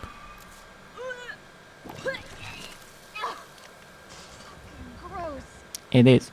That's less than my server. Is there mainly friends and streamers in your server or viewers?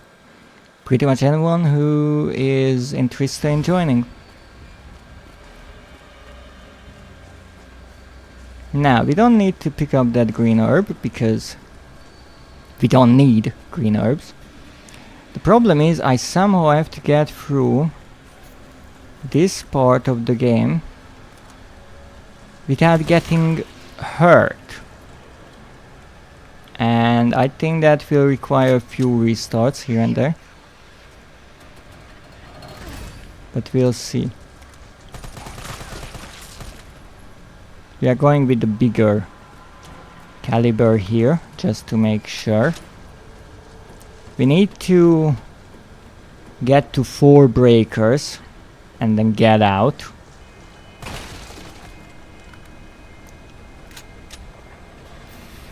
And all that without getting not only caught but hit. We'll see.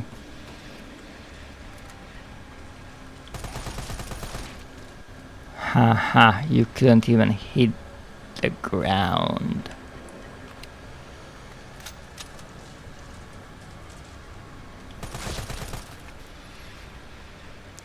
You see, that is where bugs come from.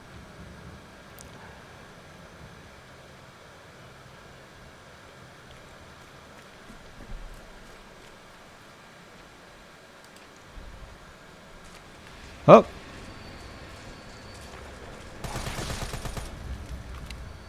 I just looked on your games list. Why are some of them marked with PC like Repo, GTFO? Do you mainly play on consoles?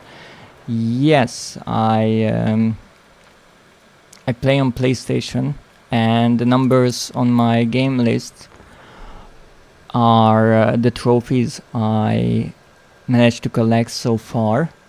And for PC games, they obviously don't have trophies, so I decided to mark them with the PC tag. Oh, you. Now, 2 of them will arrive now. 1, 2. Oh! There are 2 additional bugs here. Heard that. Don't know from where. Okay, so I mostly play on PlayStation. I do play some games on PC, and I will play more games on PC actually, because there are many indie horror games that are only available here. 4 or 5? 4 for now at least.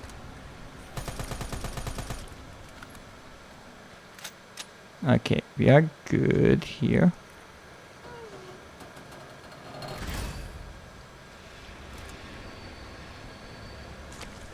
Oh! Now you are not doing that. You are absolutely not doing that.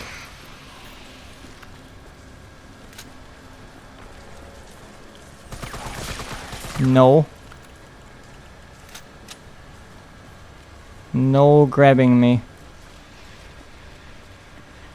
Obviously they can come and get me over the fence. There. Don't ask me how I dodged that, because I don't know. But I did. Done. Time to get the hell out of here. Now we have to be extra cautious. Oh, really? I didn't see you.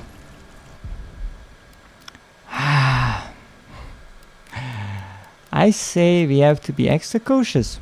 Next thing I get hit. Now why I'm so picky with not getting hit here is because later on during the boss fights, I'm sure I will get hit. Absolutely impossible that I would get through the entire game without getting hit even once. So I rather play through this part multiple times than try to beat the bosses. Smells like... Oh, I don't even want to think about it. But it seems we have to wait a moment because we have an ad going right now. That means we are looking at another lovely word. What will it be? Surmise. That's a tricky one. That is a verb. Surmise. And why it's tricky, in my opinion, because mostly it means assume or presume.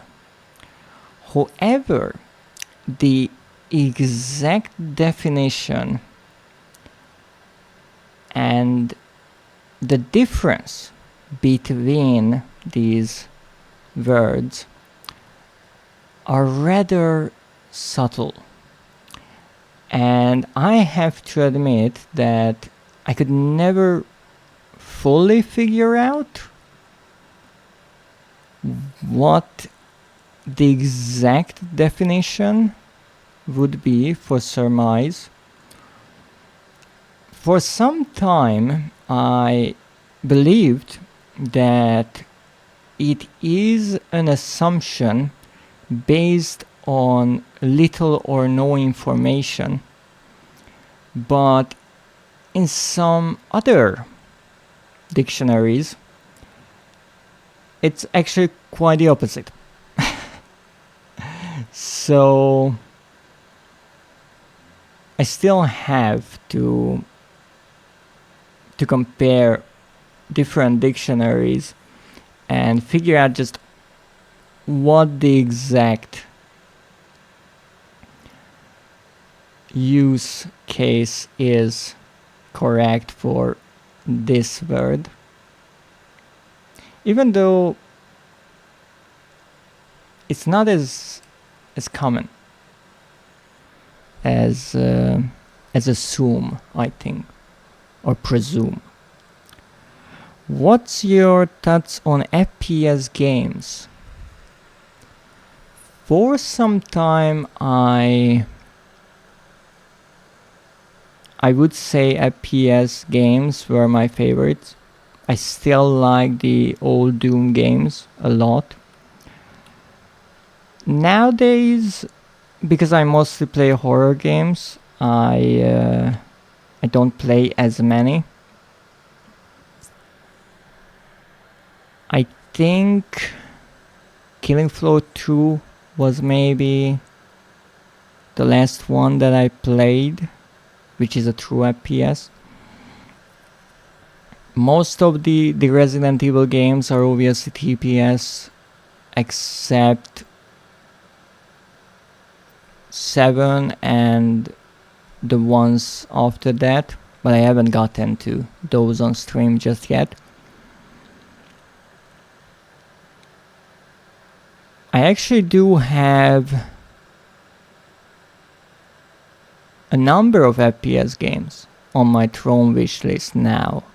I just added 6 games, and I think that there are 3 or 4 games that would fall into that category. BioShock, definitely. The Metro games are FPS as far as I remember. I played a bit of the first one. If I'm not mistaken, then the Dead Island games are FPS as well, and I also have Alien Isolation, which is probably one of the better uses of the FPS framework when it comes to horror games. Now, let's go back here. Let's take a short tea break while Jill is preoccupied.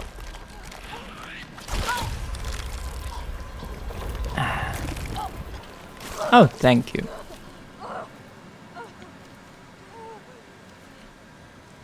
How about PvP type FPS games? That mostly depends on the game itself. I played PvP style FPS games, but I'm not a huge fan of them in the way that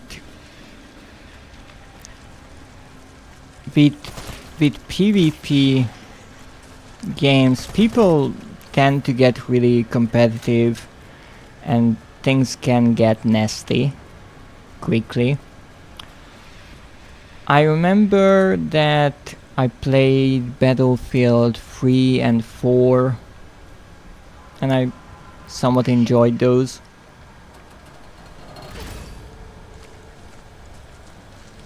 Uh-oh. Oh, two of them? Goodness.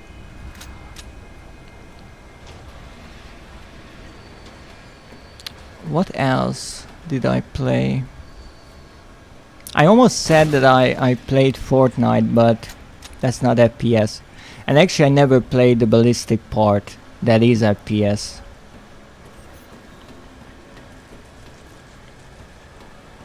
I did try Counter-Strike Global Offensive for a really short period of time, but again, the community, or at least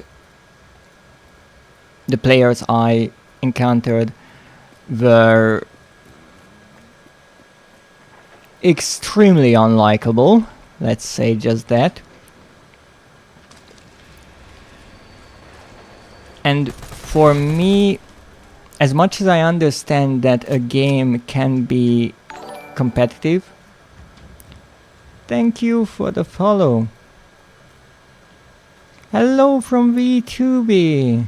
Welcome in. Thank you so much for the follow. As you can see, I have the follows set to anonymous if someone wouldn't like to get named. Some people actually followed me when I was offline, and for a bit I couldn't figure out why, but a fellow streamer told me that it's because some people just don't like to have their names put up on display. They like to keep lurking in the shadows, and I can respect that as a monster. I spend most of my time there. But thank you so much for following, and thank you for joining the chat. I'm really happy that someone found me on that website. I think that's the first time actually that someone said they found my VTuber profile. So let me give you a warm welcome to my shop, Goatmaniacs. How are you doing today? Website, yes, VTuber is a website where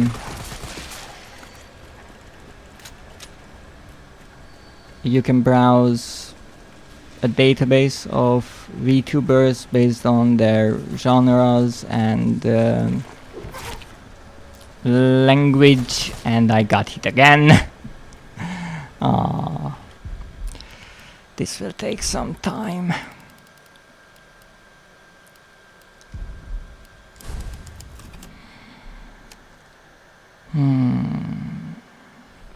Right now I'm trying to play through Resident Evil 3, the remake from 2020, without getting hit, at least at this point in the playthrough, because the trophy I'm after requires me to play through the game without using any health items. Well, except for one, which, as it turns out, is not really up to me to decide when. Oh, I don't even want to think about Welcome in, Schmoozer.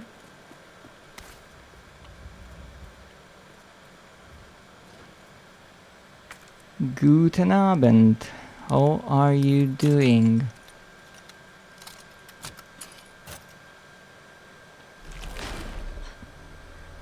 Thank you for the lurk, Furist. I hope whatever you are doing will go wonderfully. I'm okay, a bit freezing. Oh, that's no good. Are you outside? Because if you're inside, I recommend putting a blanket on you. That's always nice to have. Alright, let's see. I'm not sure what is the right method of dealing with this area. Because on one hand, I could go quickly and minimize the time I have to spend in this labyrinth. Or I could go slowly and carefully. But then I would have to deal with more of these lovely bugs. I think there was a bug out there, but we got around. Ice cold hands. Oh, or rather the right hand. On the other hand, everything fine. That's strange. Have you been doing something with your right hand up by any chance? Maybe playing a game for a long time? Clutching the mouse can do that. I know. Yep, a bit. I see. Well, then maybe just let your right hand hang down a bit, so the circulation can return to it. After all, blood is warm. At least, if you're warm-blooded. For lizards and alligators, it doesn't really work, but they just get flat and spend some time on a rock and the warm sunshine. My apologies, but I'm a bit distracted with these bugs.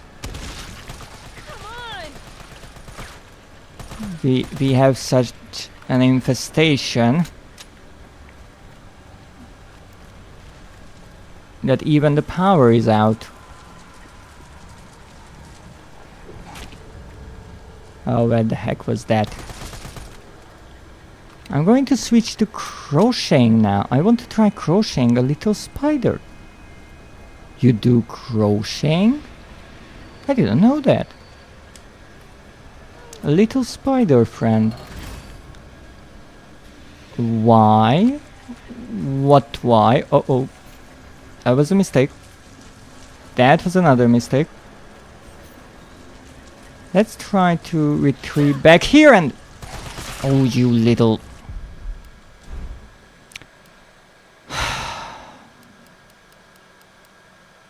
Give it one more try. Patience, after all.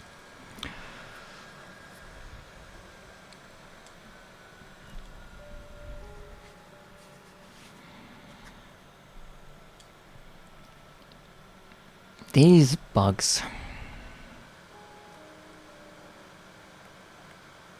I'm sure there is some clever trick to deal with them. I just don't know what. Oh, it smells like... Oh, I don't even want to... But I think I should prioritize speed over caution, which might sound risky, and it is, but I have no better ideas.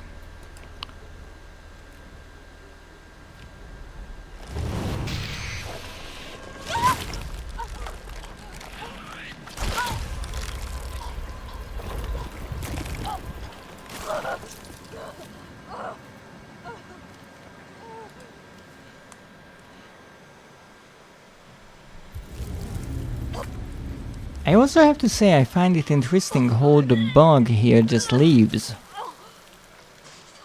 Gross. I guess the idea is that they know that they have to infect people to create more of themselves. So killing the host would be unwise. So that gave me an idea. Here we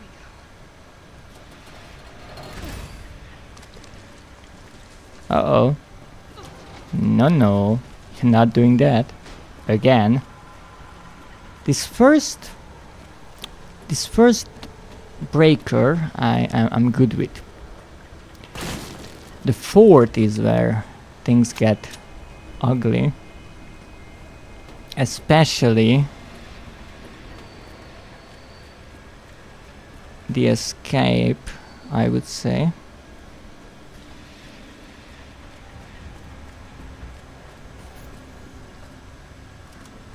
And it's extremely annoying that they have a little opening on the roof, so no matter what wall I try to use as a safe point of sorts, they can always get me from behind.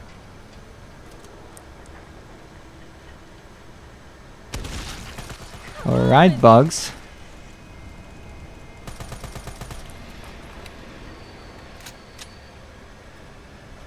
Why a spider? Because they are adorable. Fair point. Some spiders are indeed adorable.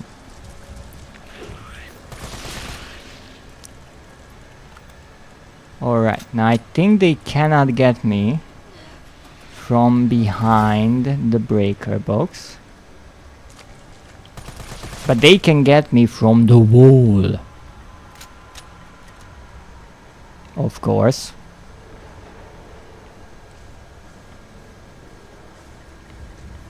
And one tricky part of this labyrinth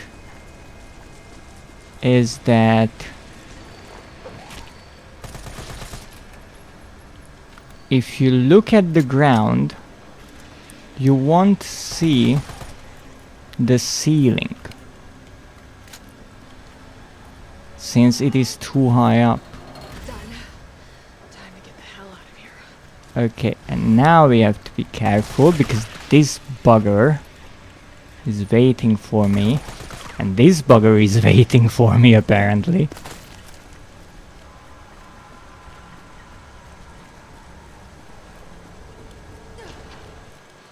Would you look at that? We did it! We got through the labyrinth of the humanoid insects Well, that uses the main power switch. without getting hit. And only getting impregnated once.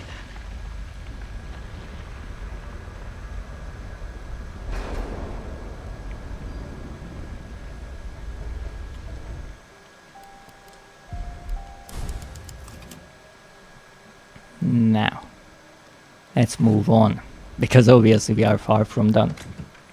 Maybe the trick was that I had shotgun shells with me. Maybe those shotgun shells are lucky, so let's pick up some more to add to our luck, because Carlos, it's we will need it, since now is the time to meet Nemesis. The first time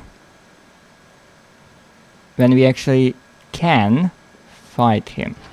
Now the question is, do we want to fight him? Not necessarily, but the thing is, if you try to run from Nemesis, it's definitely possible. I did it without getting hit. However, we can fight him if we want to.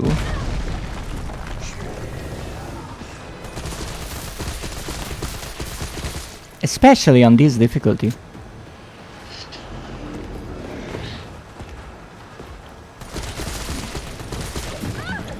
That doesn't hurt. But they can be scary. You mean spiders? Yes, spiders can be... I'm not sure if scary is the right word. I think for most people spiders are disturbing more than scary.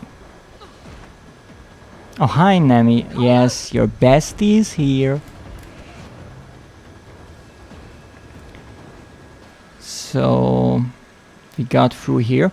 No, you don't have to shoot that zombie that I shot there. You can roll by them if you do it perfectly. If you dodge the zombie perfectly. I did it before, but I never really learned to dodge in this game reliably, so I will skip on that.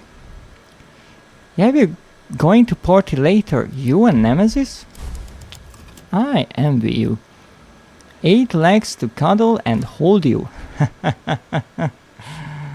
Now that you say, that sounds nice.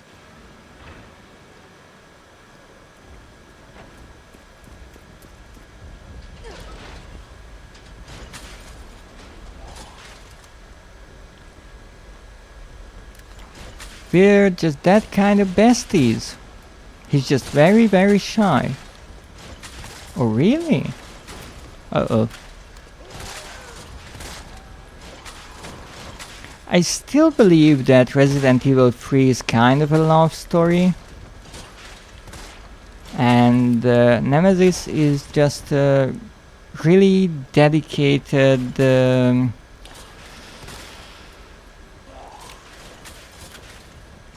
love-struck creature. Haha, you can get in here. But when you start meeting him, he's so funny, I swear, really.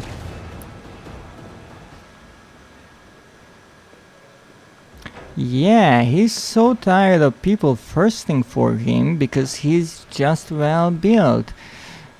But he's a kind soul. Oh, really? So,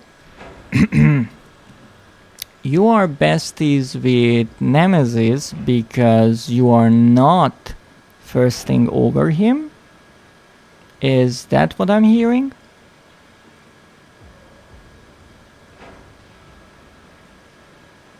Yeah. Oh, I see. You and your pure soul.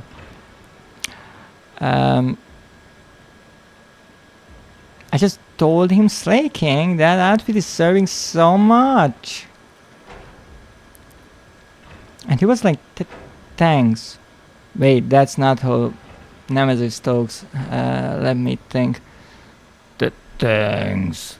I guess that would be closer to stars. But the thing is, I never really thirsted over Nemesis, so I'm not sure why he's trying to cave in my head. But apparently my trick to go back worked.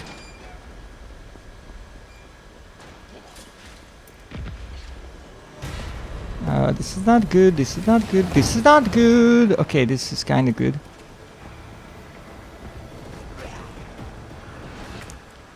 Now I can use these as checkpoints. I could have opened these before, but I was a moron and didn't.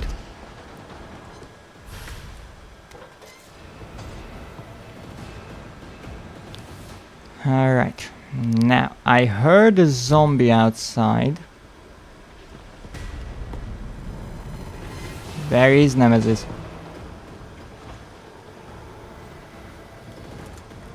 That's not menacing at all.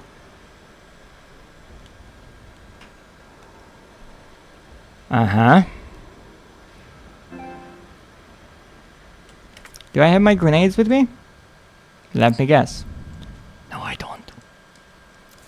I'm such a genius. See, he's polite and friendly. Definitely. Uh-oh.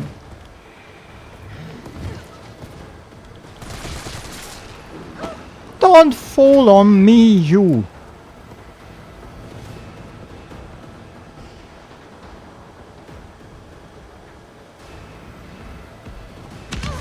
Oh no! Oh no! You're not doing that.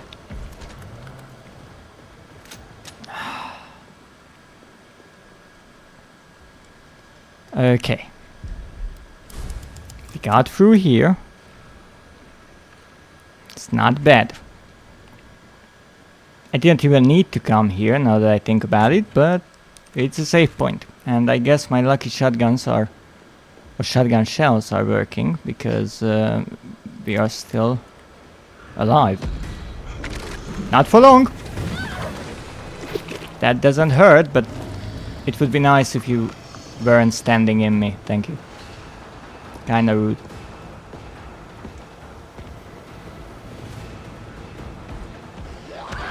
Oh, you... I knew there was a zombie that I left undead. I just thought it was a corner earlier. I should be ready to walk doggo. And are you not ready?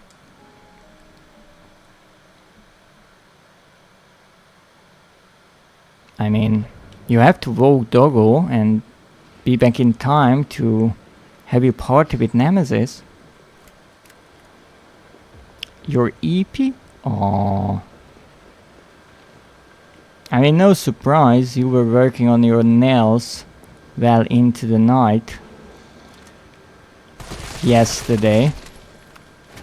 Also, I have no clue where Nemesis is, but I'm kind of happy. Uh oh. I know where he is. Close. It's fine, don't worry about it. Ah, that hurt. At this point, I think you should trademark that line, because you say it so often. But I do worry about you. You should get enough sleep.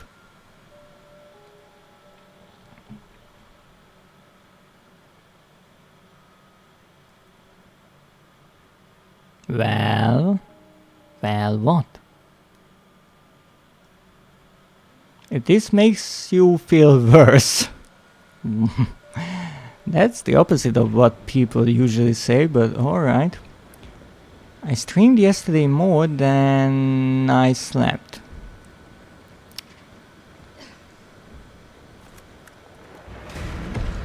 That makes me more concerned, if anything. But thank you.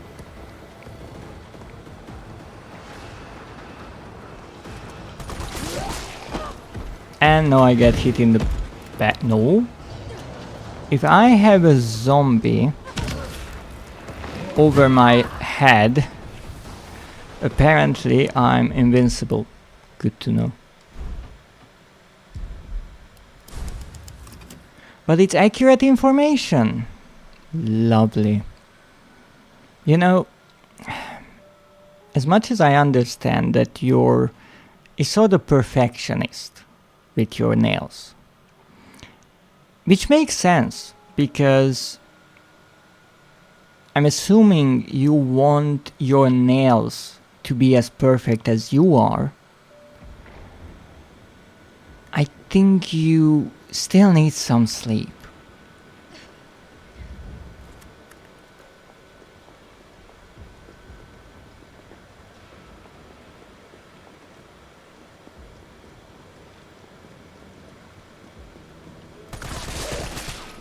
Let's see if I can finally get into that shop without getting punched in the face.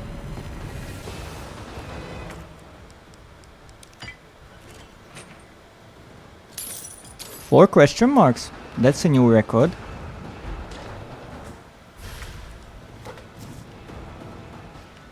Now, I think here we actually have spray, but again, I can't heal, so that's pretty pointless.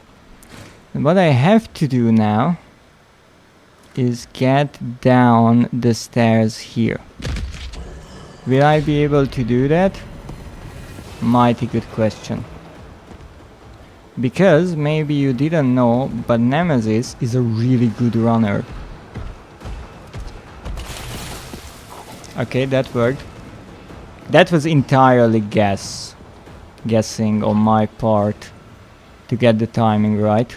Because if I shoot the generator in the moment that I see his arm enter the edge of the screen, I think I would get hit. There isn't enough time. Yeah, he loves the treadmill on the gym. He's a gym junkie. Really? I would have never guessed.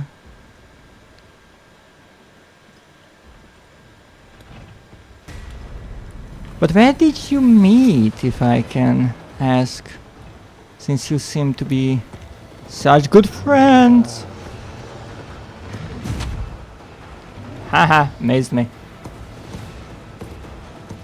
You want a donut, right? It helps him deal with his anxiety. Maybe I should start doing that too. I thought... Oh no. Are you kidding me? I honestly thought that he would not enter this part of the map. Apparently I was wrong. Alright, new plan.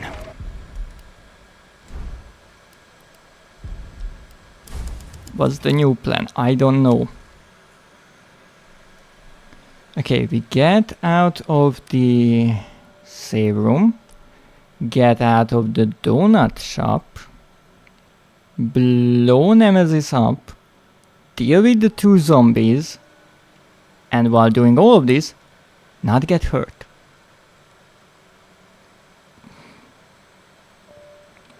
This will be such a train wreck. Okay. I think I can stay here for a bit longer.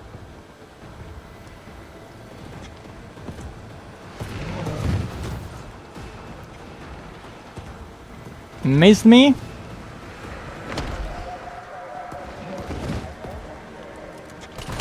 Tell me that's close enough.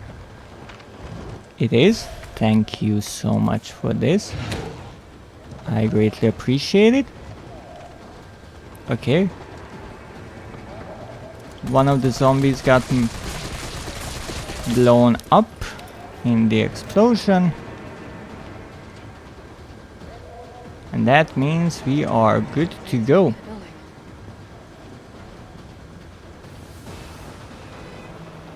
Nah. Yep, there's nothing here that I care about. Now, one thing that I want to check before I proceed. Hopefully Nemesis is gone. Okay, this zombie is dead. Why I wanted to make sure is because if I get attacked by the zombie when I come out, I will be pissed. But indeed, Carlos, I'm in the control room. Jill here said I think it's in this building, so Where are we headed? The train is stopped at Redstone Street. We need to reach Fox not entering this room Hey, I'm changes the conversation just slightly. Okay, so we are going to 2 and then 3 and then 2, and that's a good one. Confirmed. Of course it's a valid route. I finished inputting the subway route. Jill, you are amazing. Tough as nails, too. Hurry back to the station. We'll make sure the subway's ready to depart. Alright. Now we need to deal with that lovely creature. And I have to be really careful with them because they can hit you from quite far away. Okay, let's try for headshots. Wow, I didn't even know she says that. And I also never tried to kill that from over here. while they are still up on the catwalk. I always went ahead and they joined their friend down here. But no, I didn't give them the time to do that. Because I am Super Cop. Party stage. Wonder what's there. Now in here, I think there's a new zombie actually.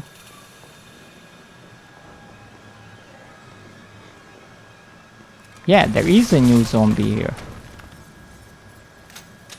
Because I remember killing the other one. That's why you have to be careful. Because zombies can multiply. Now we know that this is the safest route. What was that? And so I will use this. I get to skip most of the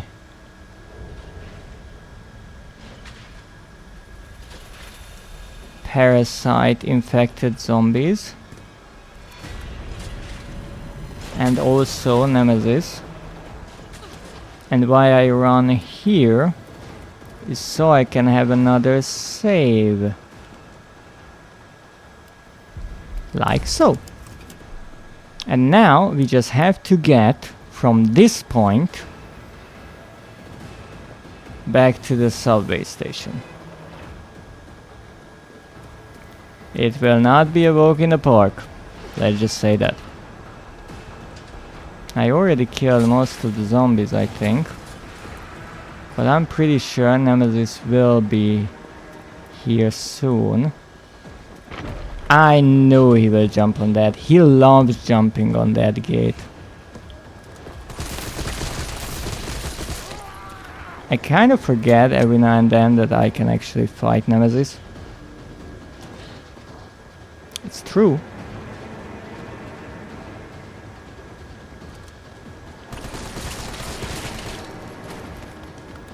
Don't you dare bite me. Also, there's an annoying one here.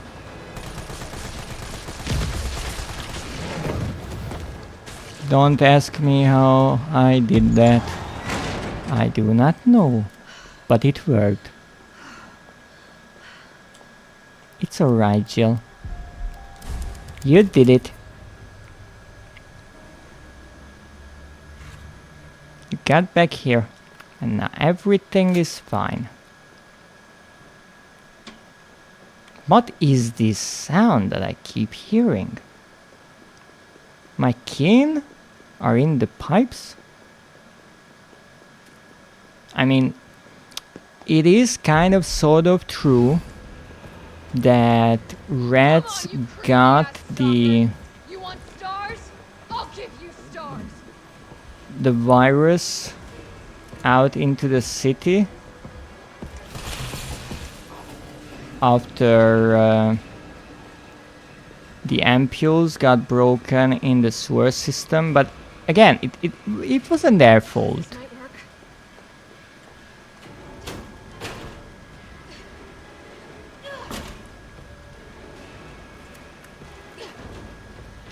Now I had this idea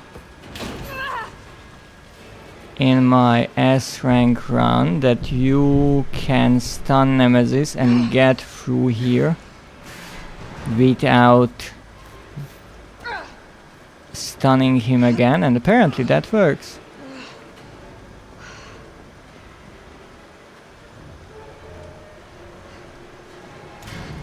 You learn so much about these games if you play them over and over and over again. Carlos, do you copy? No, Carlos does not copy. Find another way out. Plagiarism is wrong. The area. Stop copying.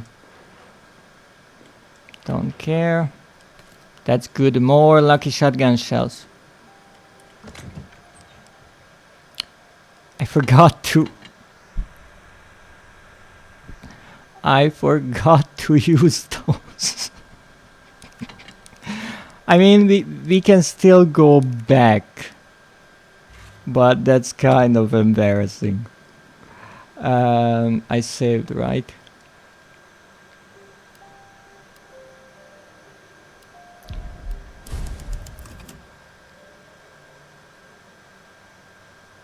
No, I didn't save. Good thing. Good thing that I doubt myself. Now. What's that? Assault rifle ammo. That's interesting. Normally that's not there since Jill cannot even use assault rifles. She doesn't get that weapon in the game. But because we are playing on assisted, I'm definitely burning these clothes. we start with one, and so we get some extra ammo for it. Nice idea. Now we have to go this way first and deal with the gammas. We have fewer gammas. No, we don't have fewer gammas. I just don't remember their exact location. Oh, look at you. You are adorable. What the fuck was that? Like a 1-day-old chicken. So fragile, but so lovable. Smile. There it is. That's the smile you don't forget.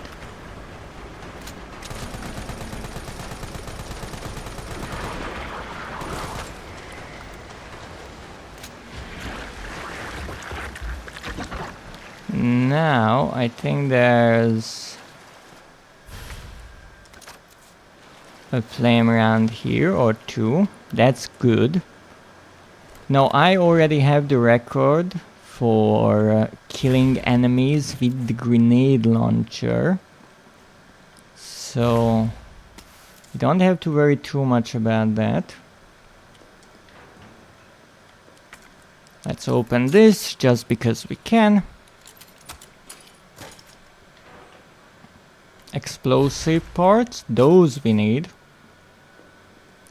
Gunpowder. Actually, let's combine these. I think that will give us... No, let's not do that. That combination, one small and one big gunpowder, gives you shotgun shells. But we already have the record for killing a certain number of enemies with shotgun shells. And I also got the one for grenade launcher kills in my previous run. So now we need to kill with the magnum. And to craft magnum bullets, you have to use 2 large gunpowders. So it would be unwise to use this one up.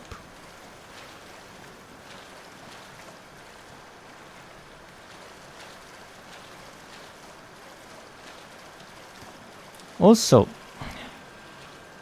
I have to say that it's honestly fascinating how the water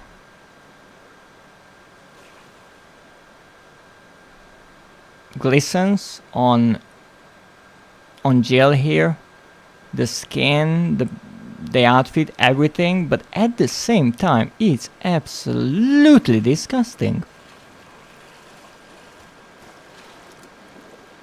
Come out. I know you are in there. Actually, now that I think about it, it would be an interesting experiment to throw a grenade in there, see what happens.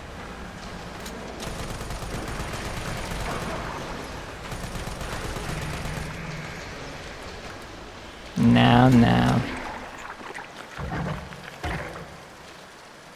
Don't be so rude.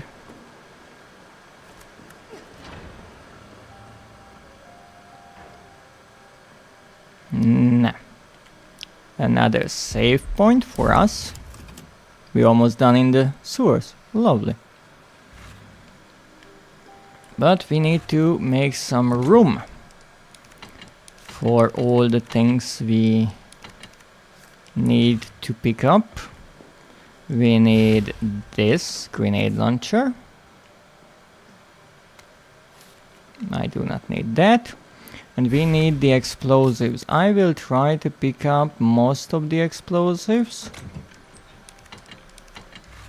And I will not use the grenade launcher here, unlike in my previous playthroughs, where I killed some of the gammas with them. I also don't use grenades here, because this infinite weapon is strong enough to deal with them. And the thing is, I have to somehow survive the boss fights. And the only way I think that will work is if I save up on the higher caliber weapons. Now there is one more guest here. Well, I am the guest here, to be perfectly honest. They live here, I'm just a stranger.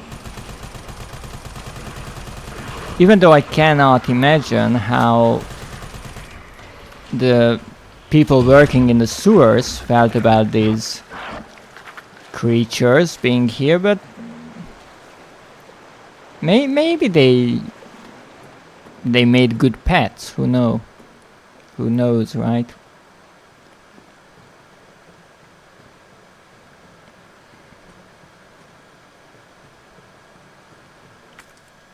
Now we need this.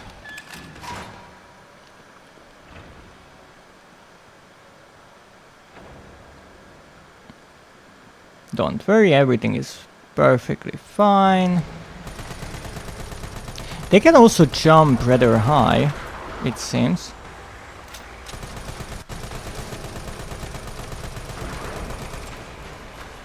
I'm rather sorry about this, but you were in the way. I mean, I could have went around, now that I think about it.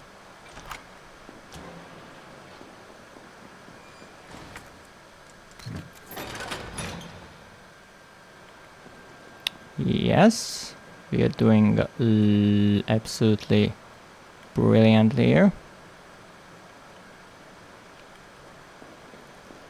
Next thing is we go in there. Now that's again an optional part, but I like to pick up the hip pouch from here, as well as the explosive part. And apparently there's something else here, gunpowder. What do you prefer your coffee with? Cream or gunpowder? Some people really like it strong. I'm more of a tea person.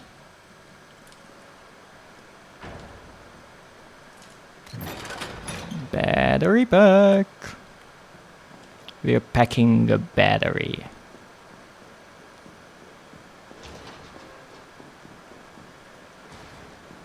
Now I think I...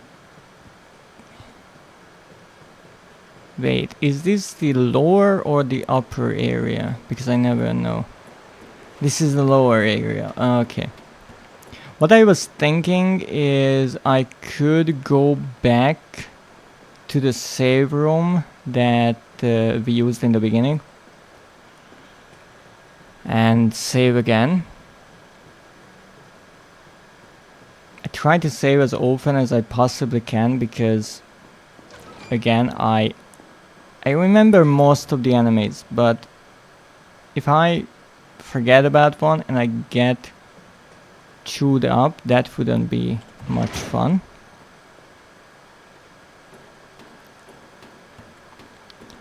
Jill, my dear, you are going the wrong way.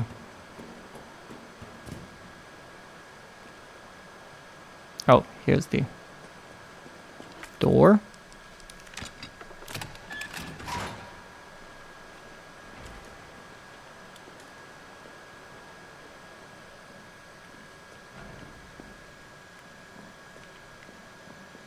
It's a rather infamous door for me, because I think there was a Charlie doll somewhere around.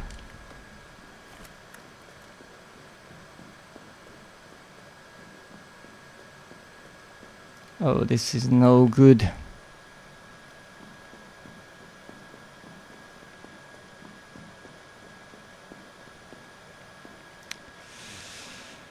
Can I get through the zombies without getting hit by Nemesis? Here,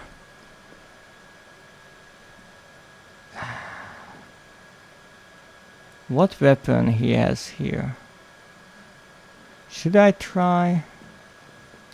Let's go. Let's see what happens.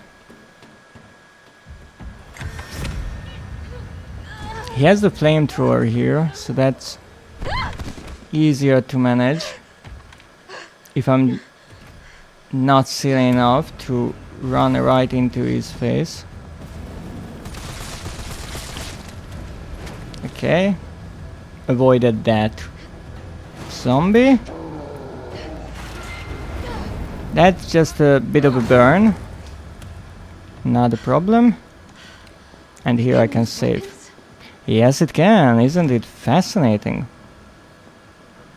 Now pick everything up. Explosive parts. There's a green herb there, but I'm not much of a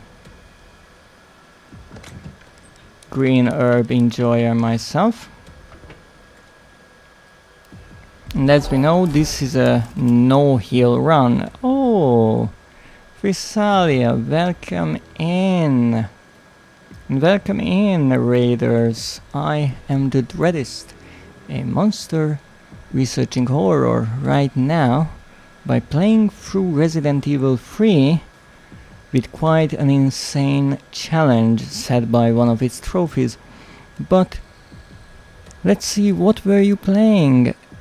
Sheepy, a short adventure. Was it a short adventure? Mod Attack, welcome in. That's so nice to see you. How are you doing today, Fisali? And how are you doing, all you wonderful raiders? Of course, if you need to raid and run or do something, get up, get yourself a lovely cup of tea perhaps, or get yourself something to eat, maybe stretch your back. I more than understand, but if you have a moment, please do tell, how was the stream? It was but a very cool one. A short but cool one. Hello Dreadist, I love the style of your model, it's great to be here. Ah, thank you so much, little ashlings. Oh, your design is very cool, thank you. And thank you for the first time chat. And the new follower. Thank you so much. I made my follows anonymous, so people don't have to worry about being called out. Some people don't like that. And I replaced it with a follower goal, as you can see, that ticks down all the way to 208, where I return to one of the games that I've been playing for more than a year now, called Oddworld, Abe's Odyssey, in which I save one of its lovely residents for each follower I have. Doing alright, what about you? I won't stay too long unfortunately, but I have 5 minutes. Oh, I see. Well, 5 minutes is much more than I can ask for. That sounds like a cool project.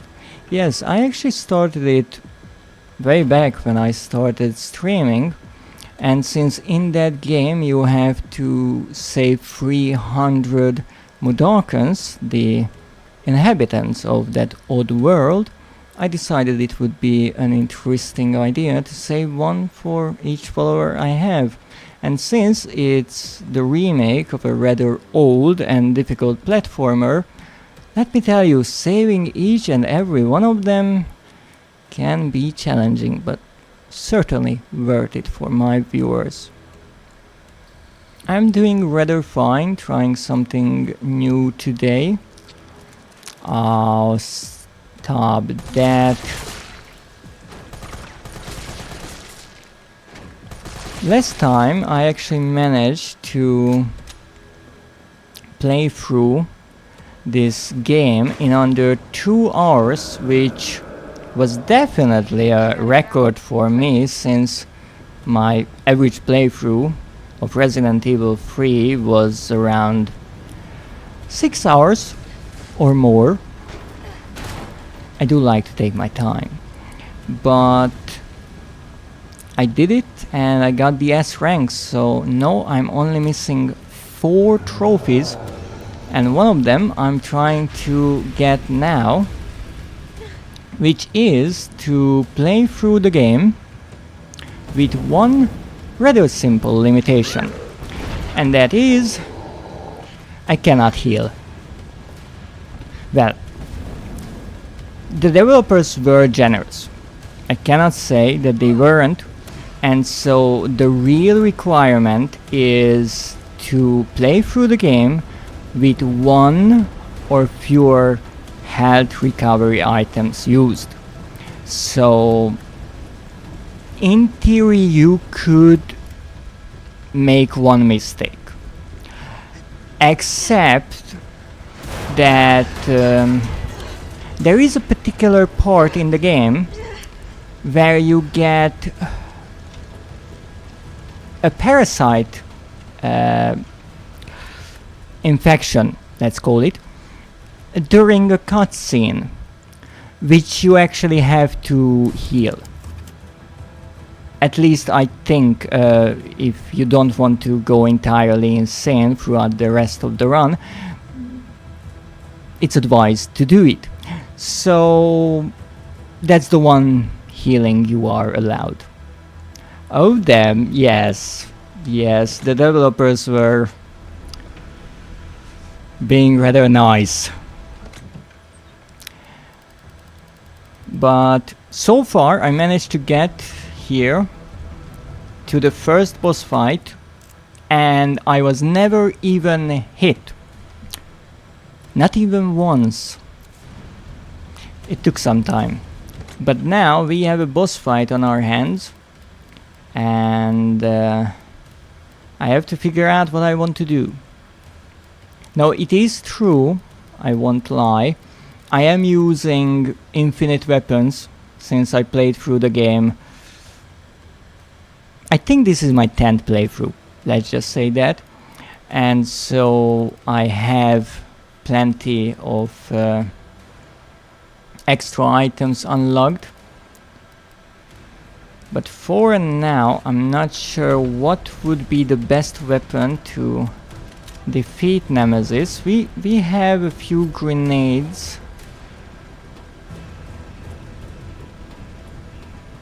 to deal with him. No, because this is a boss fight, I'm allowing myself a few hits. I don't think I could actually play through the entire game without ever getting hit. That would be a bit too insane. But I have to be cautious because Nemesis can be a bit persistent, let's say. No. Nope. Stop that. Now the best way to deal with Nemesis like this is to hit the fuel tank on his back, which I don't think is a big surprise, is rather flammable. Maybe I can hit the fuel tank. The only problem is that his lovable smile is in the way. No, you're not doing that. I'm picking those up. Okay, I really got around already. Have a good horror study. Thank you so much, and thank you for entrusting your community to me. I am honored. Have a wonderful day. I'm really not trying to hit your head, Nemesis, but you have to understand that it's kind of in the way. And now we want to make this super quick. I mean, you are already up. Did you really just dodge that? Uh-oh. So in this phase, he runs. I don't know whose house was hit with the...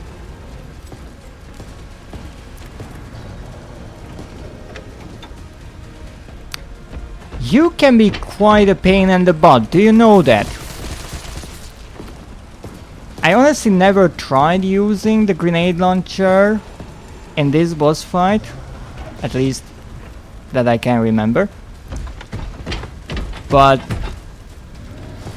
he just dodges them all. No, no, no, no, no, no, no, you don't. Oh, there we go. I really did this fight without getting hit. I mean, I am playing on assisted, but I did not see that coming.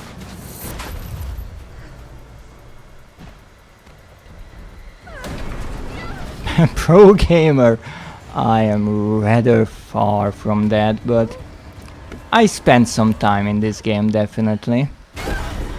I wouldn't be surprised if I already spent more time in this game than Resident Evil 2. Even though that game is longer, it had extra campaigns added as a free update, and I have it not only platinumed, but 100% completed when it comes to the trophies. But this game really requires you to play through it a dozen times. I guess one rather obvious sign of that is how, compared to Resident Evil 2, this game has 5 difficulties instead of the 3, and all 5, I think, are required for the trophies. You have to play it through even the hardest difficulty, being Inferno, which I haven't played yet, but from every person and every streamer who played it, I only heard one thing: it is insane. And yes, I will absolutely play it.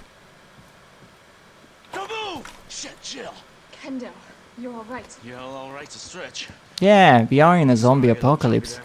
Didn't know quite what to expect. No shit. Look, we're using the subway to get people out of town. You in? Subway.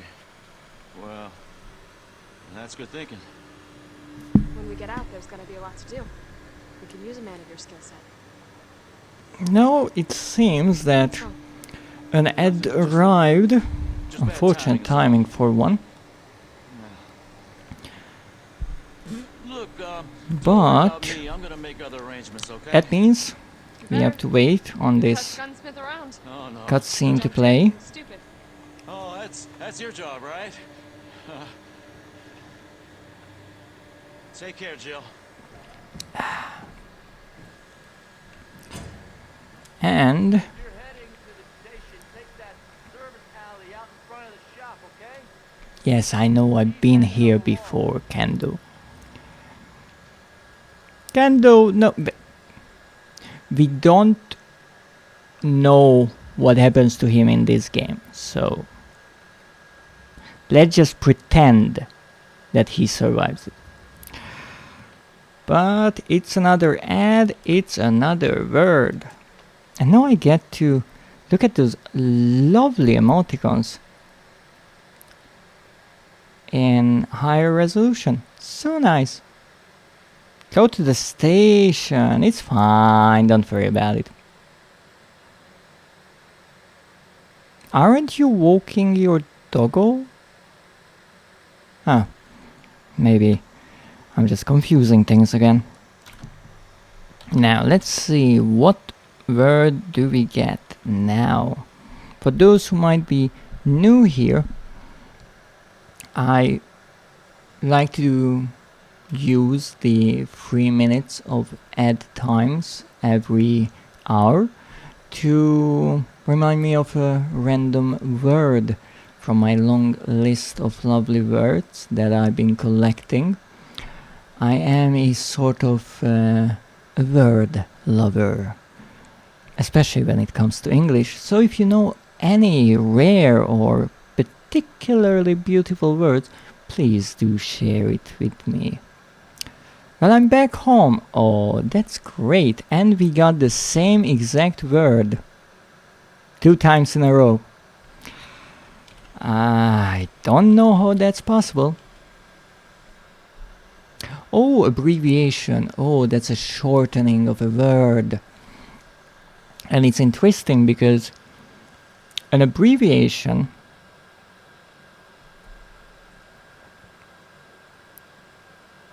can mean different things, if I'm not mistaken. Now I have to think about this for a moment, because an abbreviation is a shortening of a word or words. So for example, in Resident Evil we have the abbreviation BOW, which stands for bioorganic weapon. However, that is not only an abbreviation, since it's not only a simple shortening of 3 words, but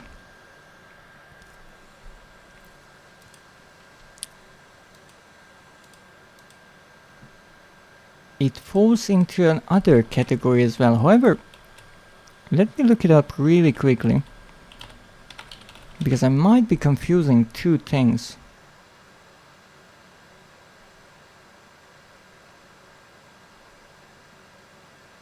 Yes, okay, so an abbreviation is indeed a shortened form of a written word or phrase, so multiple words. So, as I said, BOW is an abbreviation, but it is also a special kind of abbreviation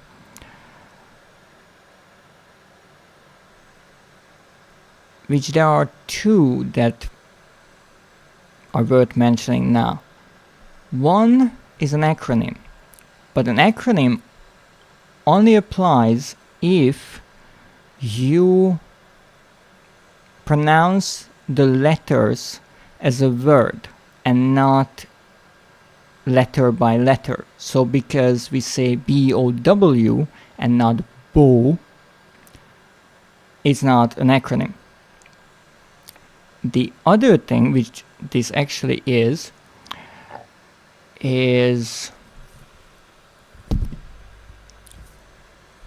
lovely word that I have to think about here, is an initialism.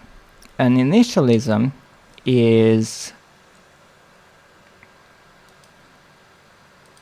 an abbreviation formed from the first letters of the words. So in the case of BOW, or even the USA is kind of because United States of America. And now you know. I had to think a bit there to get the scraps of my memories about it, but I managed to do it. So let's go back to the game Back to Kendo, we have the key. We wasted 4 grenade rounds, but that's fine. We are putting all of this away. That was interesting, thank you. I love learning about English words as much as my English is rather poor, I have to admit. Mostly my pronunciation, because I learned so many words by reading, and I didn't really have someone to talk to. So I either wrote or I just talk to myself, which is not the best practice when it comes to language. But now I get to talk to others, and I try to fix those age-old errors that I never knew I made. I put the key away, did I not?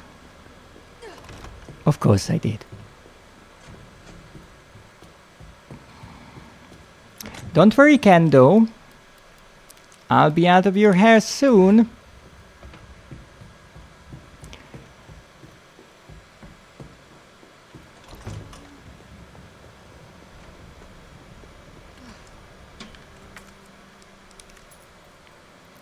Now, this is a tricky little part of the game, a sort of trap set by the developers, because this zombie is really dead.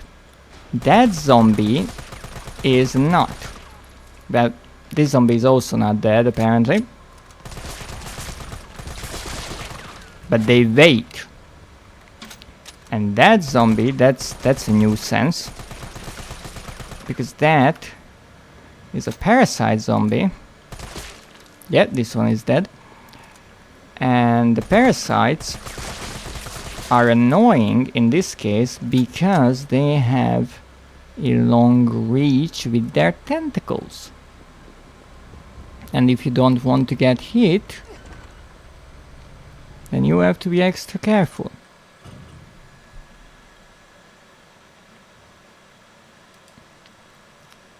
Haha! Shot in the crotch, just in case. Look. I call it my patented zombie checking system. The patent is still pending, but if you have a zombie, everyone will tell you shoot them in the head, which is fair enough. But sometimes you don't have access to their heads. So, in case you are amongst dead bodies and you have to check which one is a zombie and which one is not, if you shoot them in the crotch, the ones that are still, well, not alive, but unalive, they will let you know that they did not enjoy it. And thus, the system works. If it works, it works. Exactly. Now, actually, I had entire playthroughs where I did this before I was using infinite ammo. And I learned something rather fascinating. Because my go-to method was to shoot the zombie in the head until they collapse, and then take my knife out. Now, back then I was using a simple knife, but now I have this barbecue knife.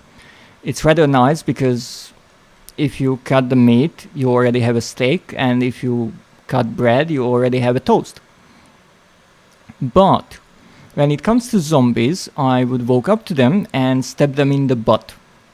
Now, interestingly, and I'm not joking, I played through this game trying it and 99% of the cases, it happened as follows. If I shot a male zombie in the head, they went down, I walked up to them, I started stabbing them in the crotch area, and they promptly died.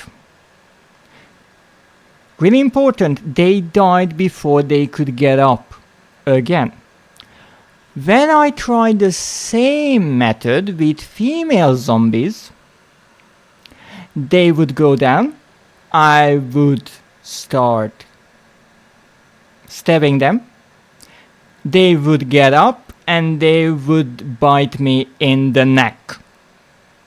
Pretty much every time. So what I figured from this is women are just tougher, even when they are zombies. The other takeaway might be that if you stab someone in the penis, they no longer want to fight you. You decide which one is correct. But it really happens in this game, and I don't know why. Because I would assume every zombie has the same amount of health, just a different skin. Now, let's kill this one, because again, this is an annoying one. You see that tiny little tentacle? That's not so tiny at all. It's actually rather long. Wow, with the last bullet.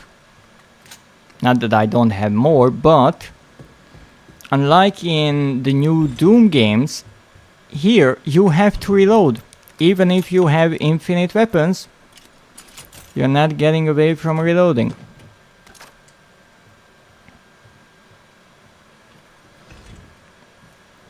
And now I can present to you my favorite lamp in the entire game. The lamp which they installed above a staircase. And you can turn it on or off by, I'm assuming, pulling one of these hanging switches. And for that you need a ladder. So my theory is this was installed once, turned it on, and never off again. Oh yes, very well designed. Exactly. It's fascinating. I find so silly that the door is to the side of the house that has nothing below. Let me think. Like if you put that bedroom to the other side on top of the living room and kitchen, it would make sense. Well, actually you are right, there is nothing above us, and there's also no door here. Maybe this is a kind of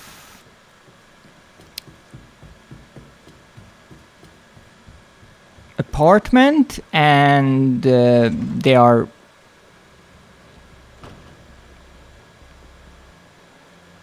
sharing certain areas, or now that you say it, I don't know. It's so poorly designed, yes, but I mean you have a fireplace, so that's pretty nice.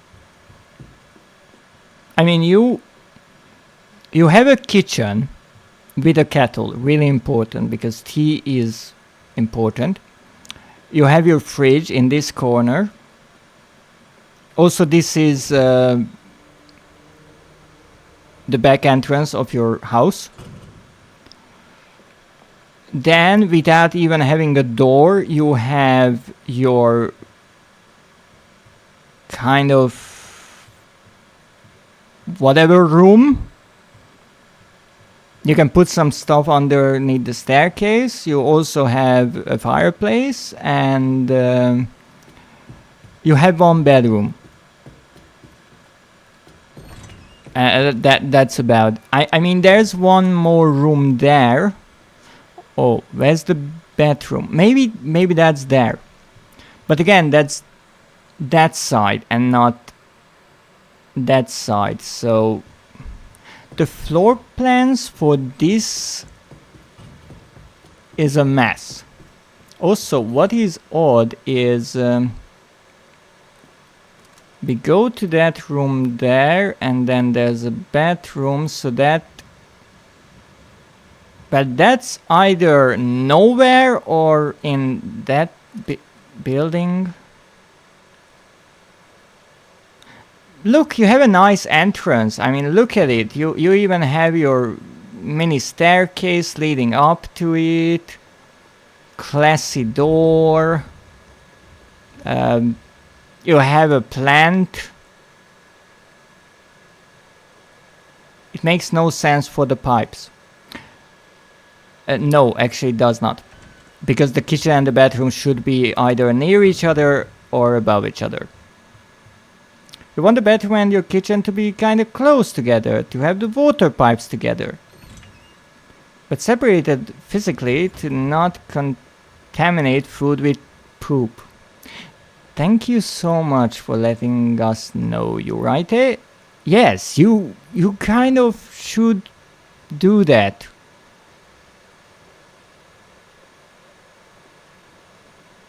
And now I have to run, and I have no clue I will get through this without getting hit. I really don't know. Also, where can you buy a case like this that just pops open like this? It's rather nice. And here we have an annoying zombie that I'm trying to kill in advance, because I know that Nemesis... What the heck was that? Oh! Oh, I'm going on the same way as I went before. I never even noticed that. This is the same route as the one we took when we went to the electric station. And that note, I always picked it up. It's it's one you actually have access to before. Except now we have these random cars blocking the way. So even the blocked roads are used later on. Oh, hi Nemi. Nah, it's not even good. Nemi complains a lot about it. He thinks it's very annoying to close. That's true. That might be annoying. Okay, so in theory, I did not get hit in this entire chase. Which I will say it's partially because I played the game so much, and also possibly because we're playing unassisted.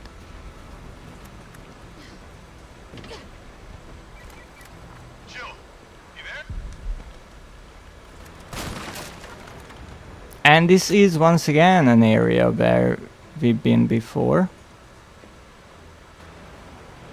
But since you mentioned it before, you write that Nemesis dislikes people thirsting over him just because he is in good physique. What do you think about such good physique? I'm going to drop off. Good luck on your run. Thank you so much, Leia. I greatly appreciate it. I hope I didn't mispronounce your name. I tend to butcher names, but I just choke it up to the horror appeal.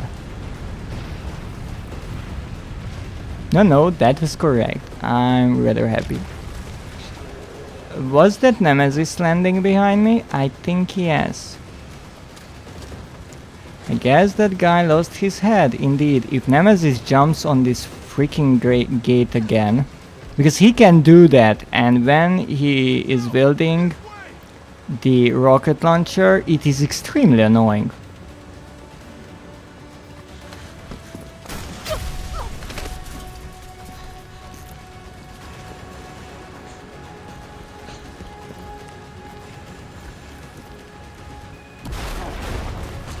And here we learn that his peripheral vision is not really good because he just walked into that claymore. It's easy to say forget about him, but he's a big BOW with a rocket launcher. I have returned! Why you have a shiny dagger? That dagger is not shiny, that is my barbecue knife. It has a heating element in it, so whatever you cut is Carlos? not only heated up, but Thanks for properly cooked in the process. It's great for making steak or toast. It's shiny. It is shiny, but actually, let me try to find a darker area. well, If I stand for a bit, you can see how it's a bit blurry and wavy because of all the heat that is rising from it. Like a shiny Pokemon, shiny dagger. Oh goodness. Now, here, normally, you wouldn't come back because there's nothing here. You can't even save because someone took the darn table with the typewriter on it and, well, barricaded everything. But I can come back here and it get almost all looks of like I this. can get this working if I plug in the right whatever it is. So I can save my my dumb mistake here, because if I already got all of the fancy boxes, I might as well use them. Here is a red jewel and a green jewel, and there's also a blue one.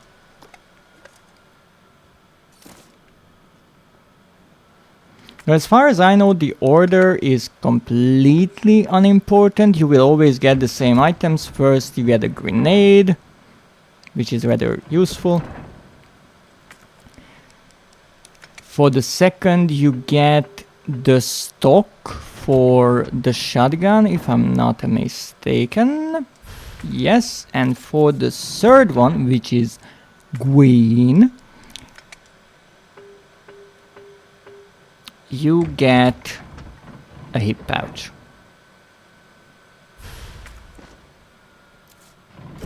Also, we don't really need these or this key. And no, I cannot save now because reasons. Now the tricky part is that soon we will be playing as Carlos. Now Carlos has a separate health bar from Jill, so we can get hurt in a way. Why not? However, as you might remember, we have a rather big fight at the end of Carlos's second sequence, so we will have to be careful in the RPD. I know.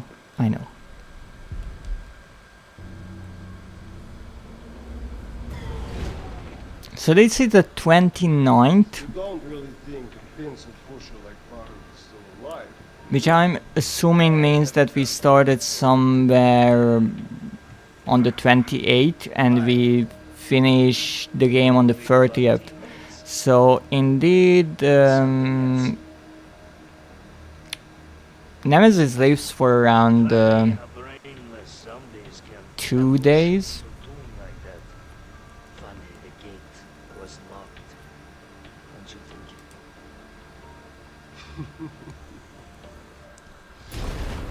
What was that?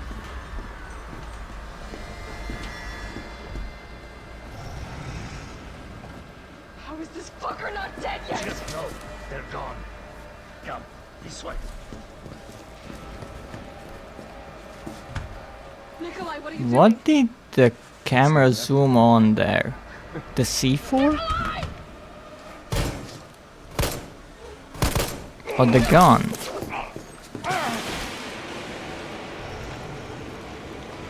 Get off my train. Shit, Barda. I think that was a C4. Now, another rather fascinating part about this cutscene is it shows that even though Nemesis was targeting Jill specifically, he still killed everyone else on the subway, or rather in that subway car. Which is interesting, because I don't think those civilians were putting up much of a fight. Alright, keep your head screwed on, Romeo. Yes, I know. This is the police station. You sure? Looks like a cemetery to me. Some would say it's like a graveyard. Come get some! And that is red.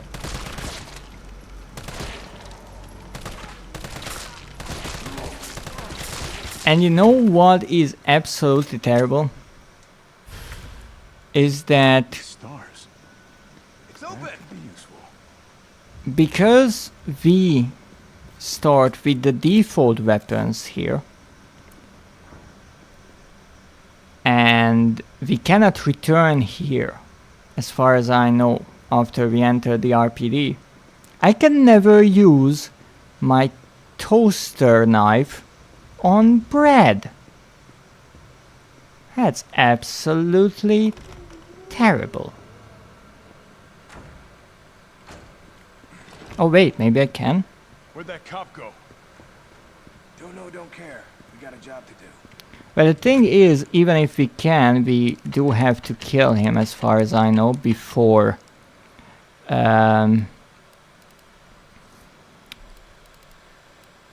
before Tyrell opens the door. Wow, this is Dead by Daylight! I mean, what? You are not wrong. Actually, funny enough, before I started playing Resident Evil 2 and 3, I played Dead by Daylight, and because it had a trophy that asks you to play, no, not even play, I think it requires you to play and survive the RPD map, I think 10 or 20 times. I played quite a lot on that map. Well, I was rather terrible, so I still don't have the trophy. And so I kind of knew the layout of the RPD when I started playing the remakes because of Dead by Daylight. Funny enough. He knows we'll try to keep him under our thumbs. So this search and rescue mission is really more... But I mean, maybe you and me could play some Dead by Daylight one day. I'll open the shutter so you can get through. I mean, I don't even have the game right now, but Call you if I find anything. I could figure out something. Be careful. Yeah. You too, man. Alright, so let's save here.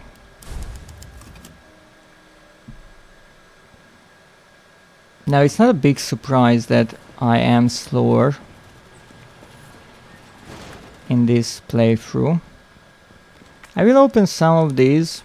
They are not particularly useful. They give you ammo, they give you bullets. I don't really need those. Also health items that I can't use. Wow, that's a little fountain.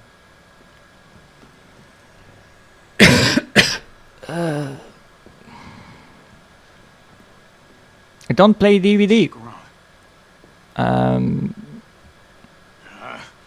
we go.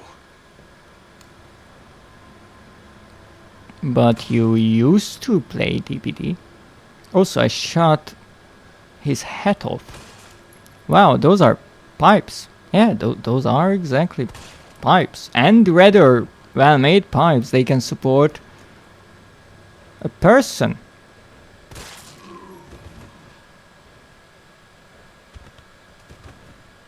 Okay.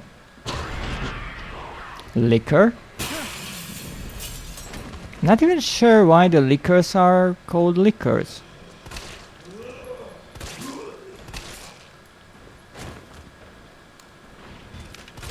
Oh! Whoa there, buddy.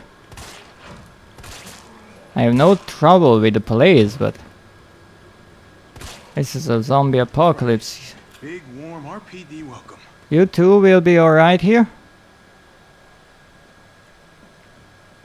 Well, if this was outside in the winter time, I would say they are making snow zombies.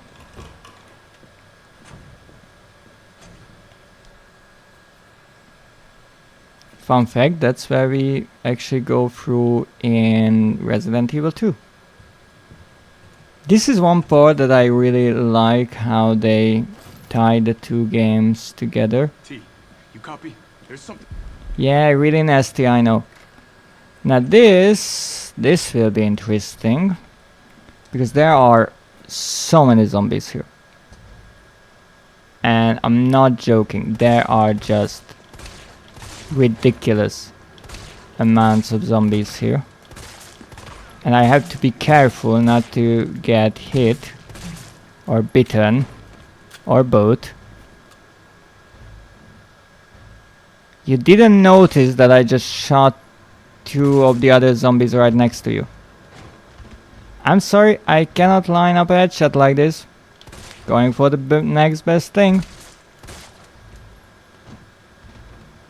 One headshot equals 3 butt shots. Good to know.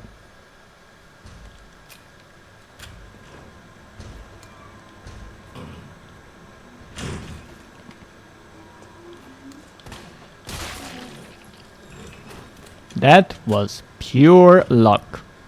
And the critical headshot as well. Whoop! Alright, that's why I killed everyone in the previous room, just to make sure if I have to go further back, I have somewhere to actually go. Where did you come from? I know there is one zombie that is fighting the vending machine. Are you dead? Yeah, I think you are. Yeah, I think you are as well. Ooh, nasty. Yeah, I think you are as well. You seem dead. You seem dead.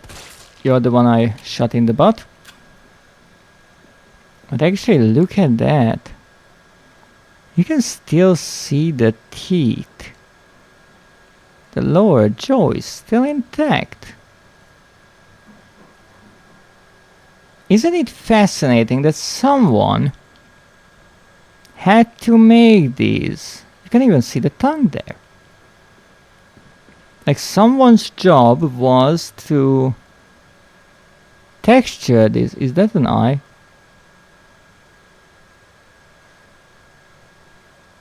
Someone had to model this. Probably using references at the same time. And someone has PTSD right now because of that. Oh, what was that? Now there's a zombie here. Sorry about your cap. Oh, look at that. Take that, physics. Stop shooting cops. Yeah, yeah. Now here we can save.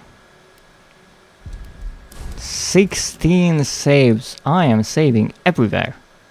But I mean, this is still a much easier part than the starting Raccoon City area, in my opinion. What's that? Piece of paper, that's fine. I will not go everywhere because it's pretty pointless. Carlos, the STAR's office is up ahead. I know. Copy that. There is a zombie here that is pretending to be dead. And now I can show you my trick. You see? The moment I set their butt on fire, they are like, no, I'm not pretending anymore.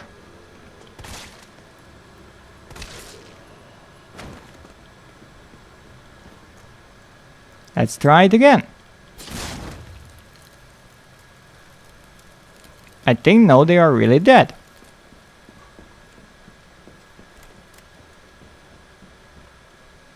Key, we need that. I think these zombies actually did, but yeah. Let's check. I always open this, possibly because this is the only one whose combination I actually know.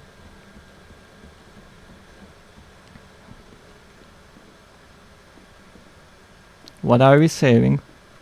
I kind of forgot that there is autosave in the game, so in a way I could just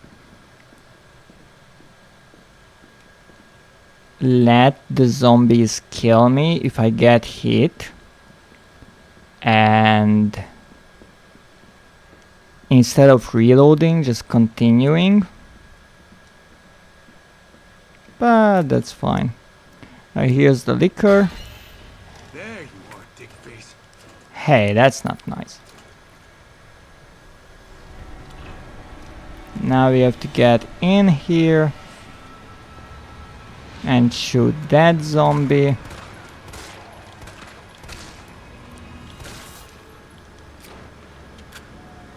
Now I am almost 100% sure that this zombie is still dead. Let's check.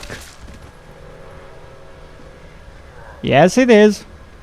You see? It's still alive. Wow. Oh my goodness. You're missing a leg, buddy.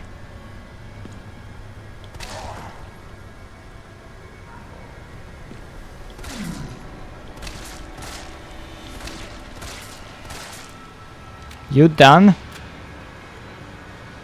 Let's run the test. Yeah, they are done.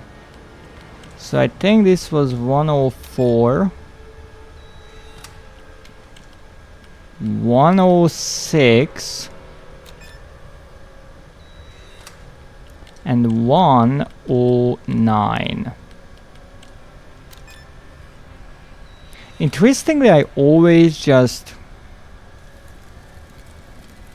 opened all of them or tried all of them and then gathered everything that I could.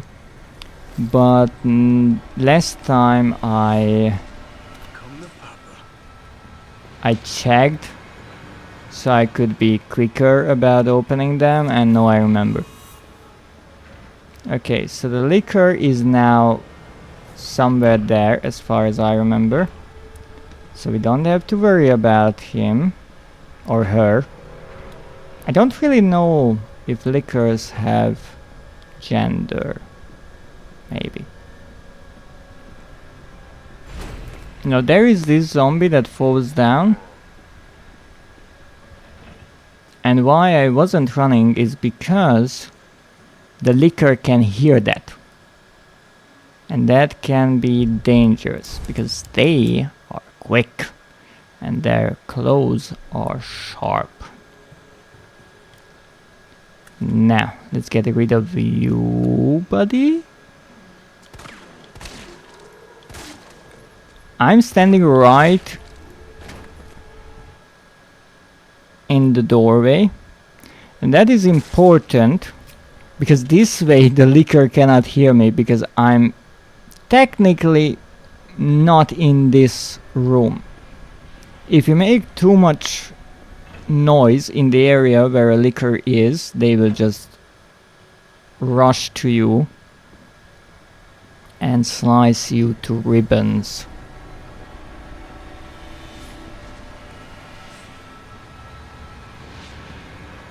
but because now I'm on the staircase, I can actually run without trouble. Carlos, I've hit a dead end with the terminal here. Gotta head your way. Copy that.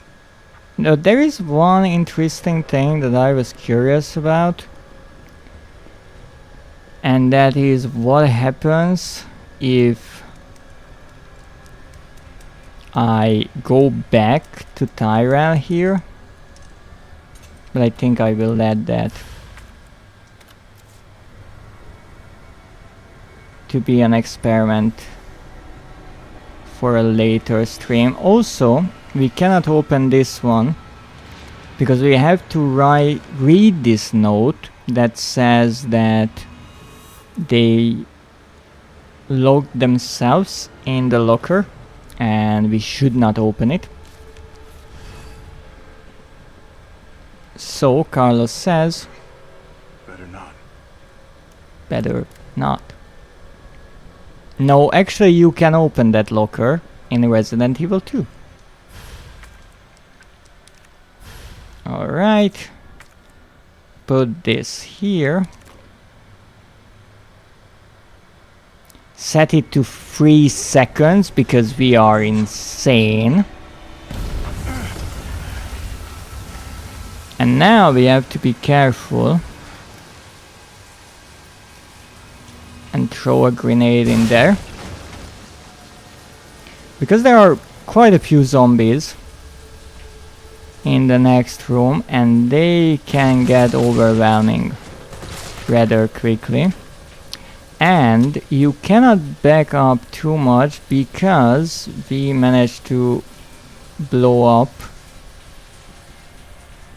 a pipe and the steam is keeping us One at a time. on this side. Okay, that's dead, that's dead. That's dead. I still love how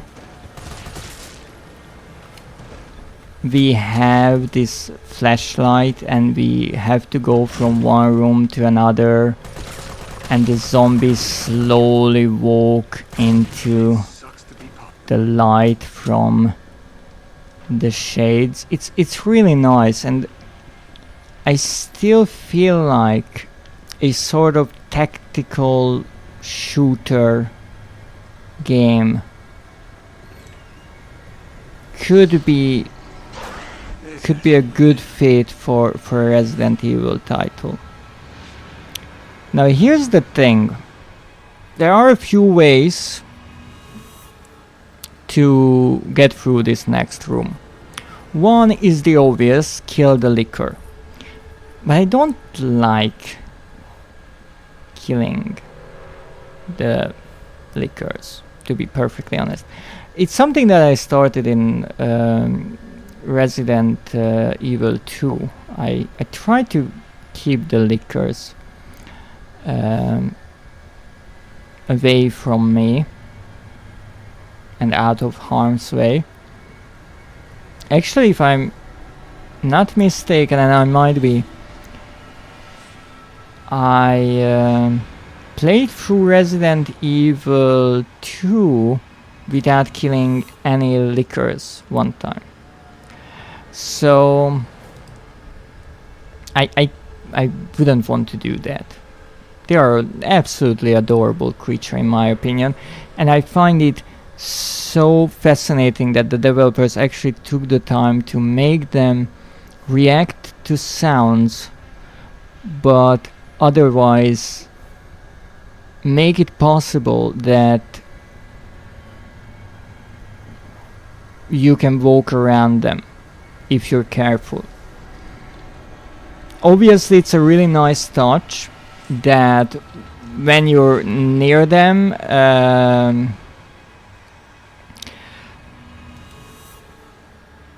they will reach out towards you, and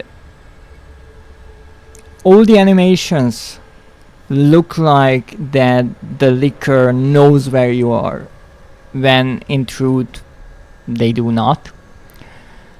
and it can trick the player for the first time, because you just assume that, oh no, they noticed me, and you shoot at them, and then they obviously notice you. But normally it's not the case, and I love these creatures. Now another thing is that we could do is use a flash grenade, which we actually get here. Good thing. But that would hurt their ears, and that wouldn't be really nice. But I have to be careful here, because there is that annoying box, and you can get caught up on that box, as I almost did here. And I saved it at the last possible second. And you can just walk around them like so, and just look at them. They are absolutely beautiful. Flash grenade, written with an A, but I mean, if there was a grenade that just blew up into gore, I think that would be a good way to distract the lickers. They know how to spread the cheeks. What?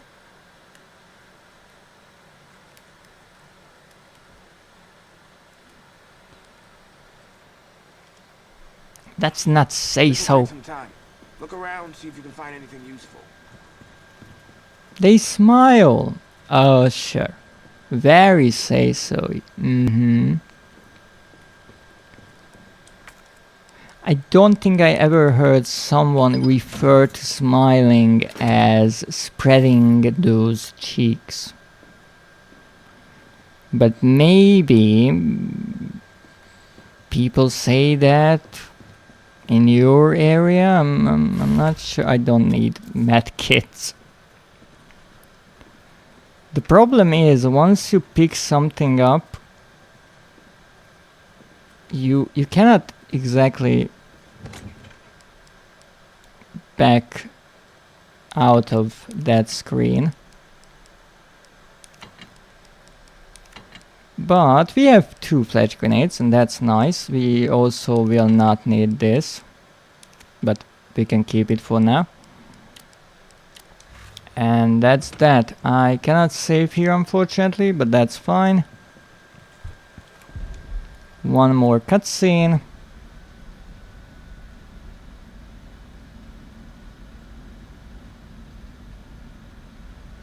And we are back to jail.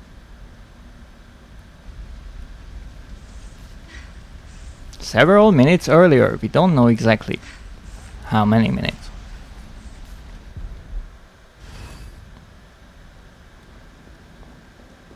But no, that I mentioned Jill's name.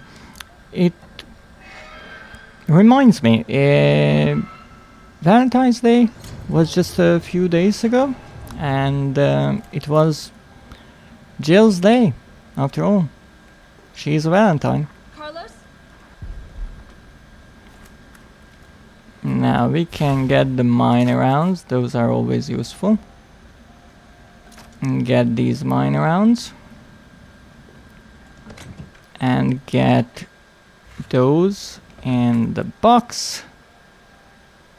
And save. And we are going to continue from here next time around. We have the next boss fight right in front of us, or ahead of us. We just have to fight through a few zombies, and then we'll find our way of this subway tunnel and fight the second boss fight with Nemesis, which might be possible to do without getting hit. I'm not sure. I might try that. But for now, we did rather well. Well, we are more than 2 hours into the playthrough. Last time I was done with the game by this point. But if you want to be careful, you will be slower as well. That's how it works. And I don't mind. I enjoy playing the game in a different way, a bit more actiony rather than the rather challenging higher difficulties or the speed run like playthroughs for the ranks. But we do have a limitation here, obviously, with the not getting hit part, and it's not easy in certain areas. I'm actually really happy that I managed to get through the labyrinth with the bugs, because that is not that easy. And I managed to get through the chase sequences with Nemesis, even though I was obviously looking for those fancy boxes for no freaking reason other than making my life more difficult. But with that said, it is time to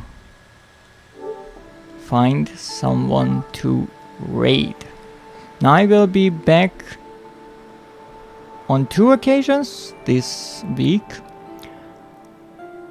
We are going to be playing Amnesia, more specifically a machine for pigs, taking more of the notes for the next trophy I'm after, and then we are going to be replaying Apocalypsis, Harry at the End of the World, the base game, since last time around I figured out a bit too late that the bug I encountered can be easily fixed. So I will see what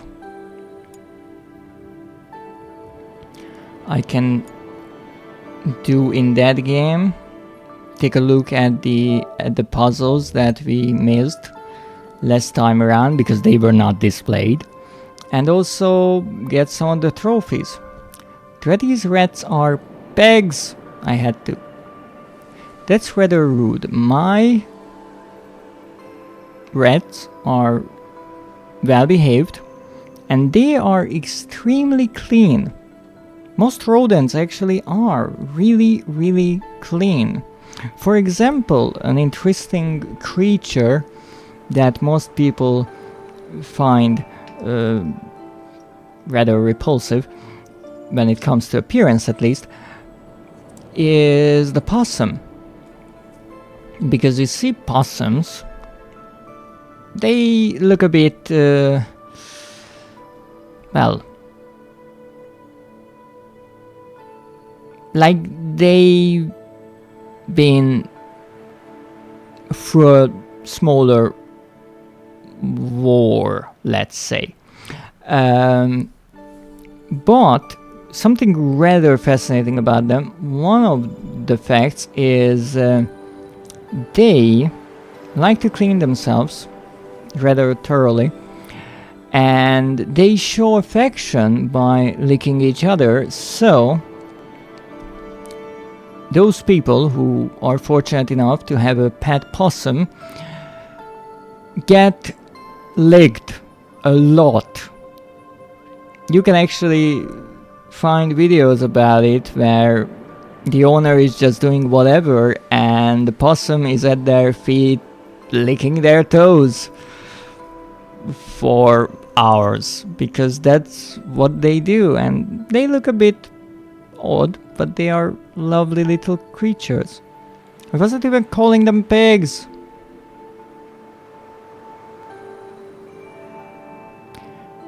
A quote is still saying it. But indeed, we are going after some pigs and a machine for pigs. Now, because I'm only looking for the notes, I won't mess around too much with the boss fights, but I will have to spend a considerable amount of time in every area to find the 5 notes I actually missed. Let me get my notes up. Last time we gathered 5, 4 to 11 notes, and the entire game has 44. So we are a quarter of a way there. Hopefully, if we can get the same amount next time, then we will get all the way to almost halfway through the game when it comes to the areas, and maybe a bit further with the notes. It depends on how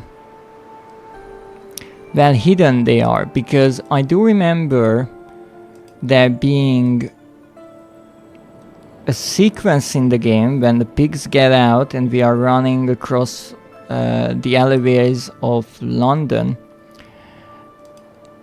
and it's tricky because you are in a chase sequence, but it's kind of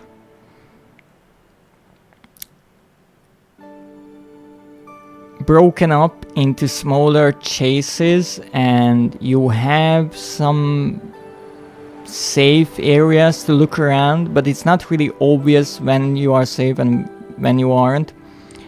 And in some of the houses you can go in, and I found notes like that, so I wouldn't be surprised if I missed at least one note in that sequence, because it might be as simple as just taking a left instead of a right. Wow. Wow, what? Let's see.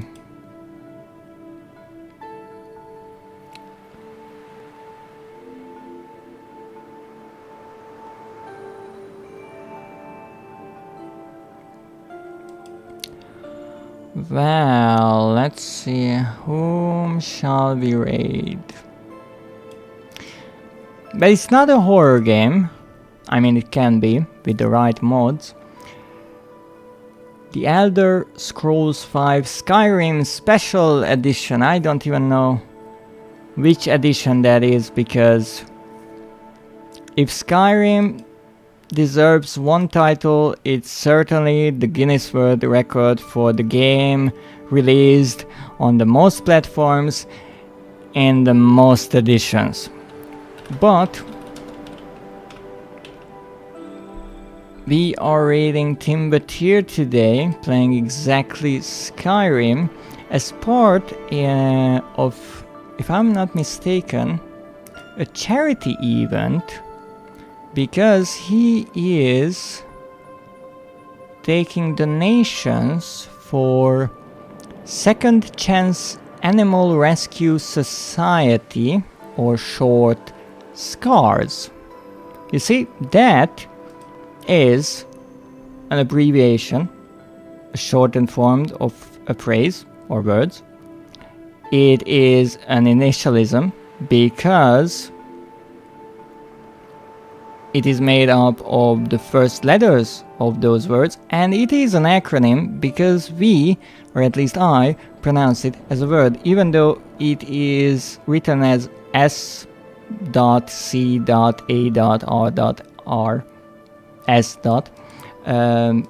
Like stars in Resident Evil. But enough of that. I thank you for joining me today. I hope you enjoyed this stream. It was a bit different, but I certainly enjoyed it, and I will try to go forward with this style. So, thank you for watching. Have a great day, and as always, good night.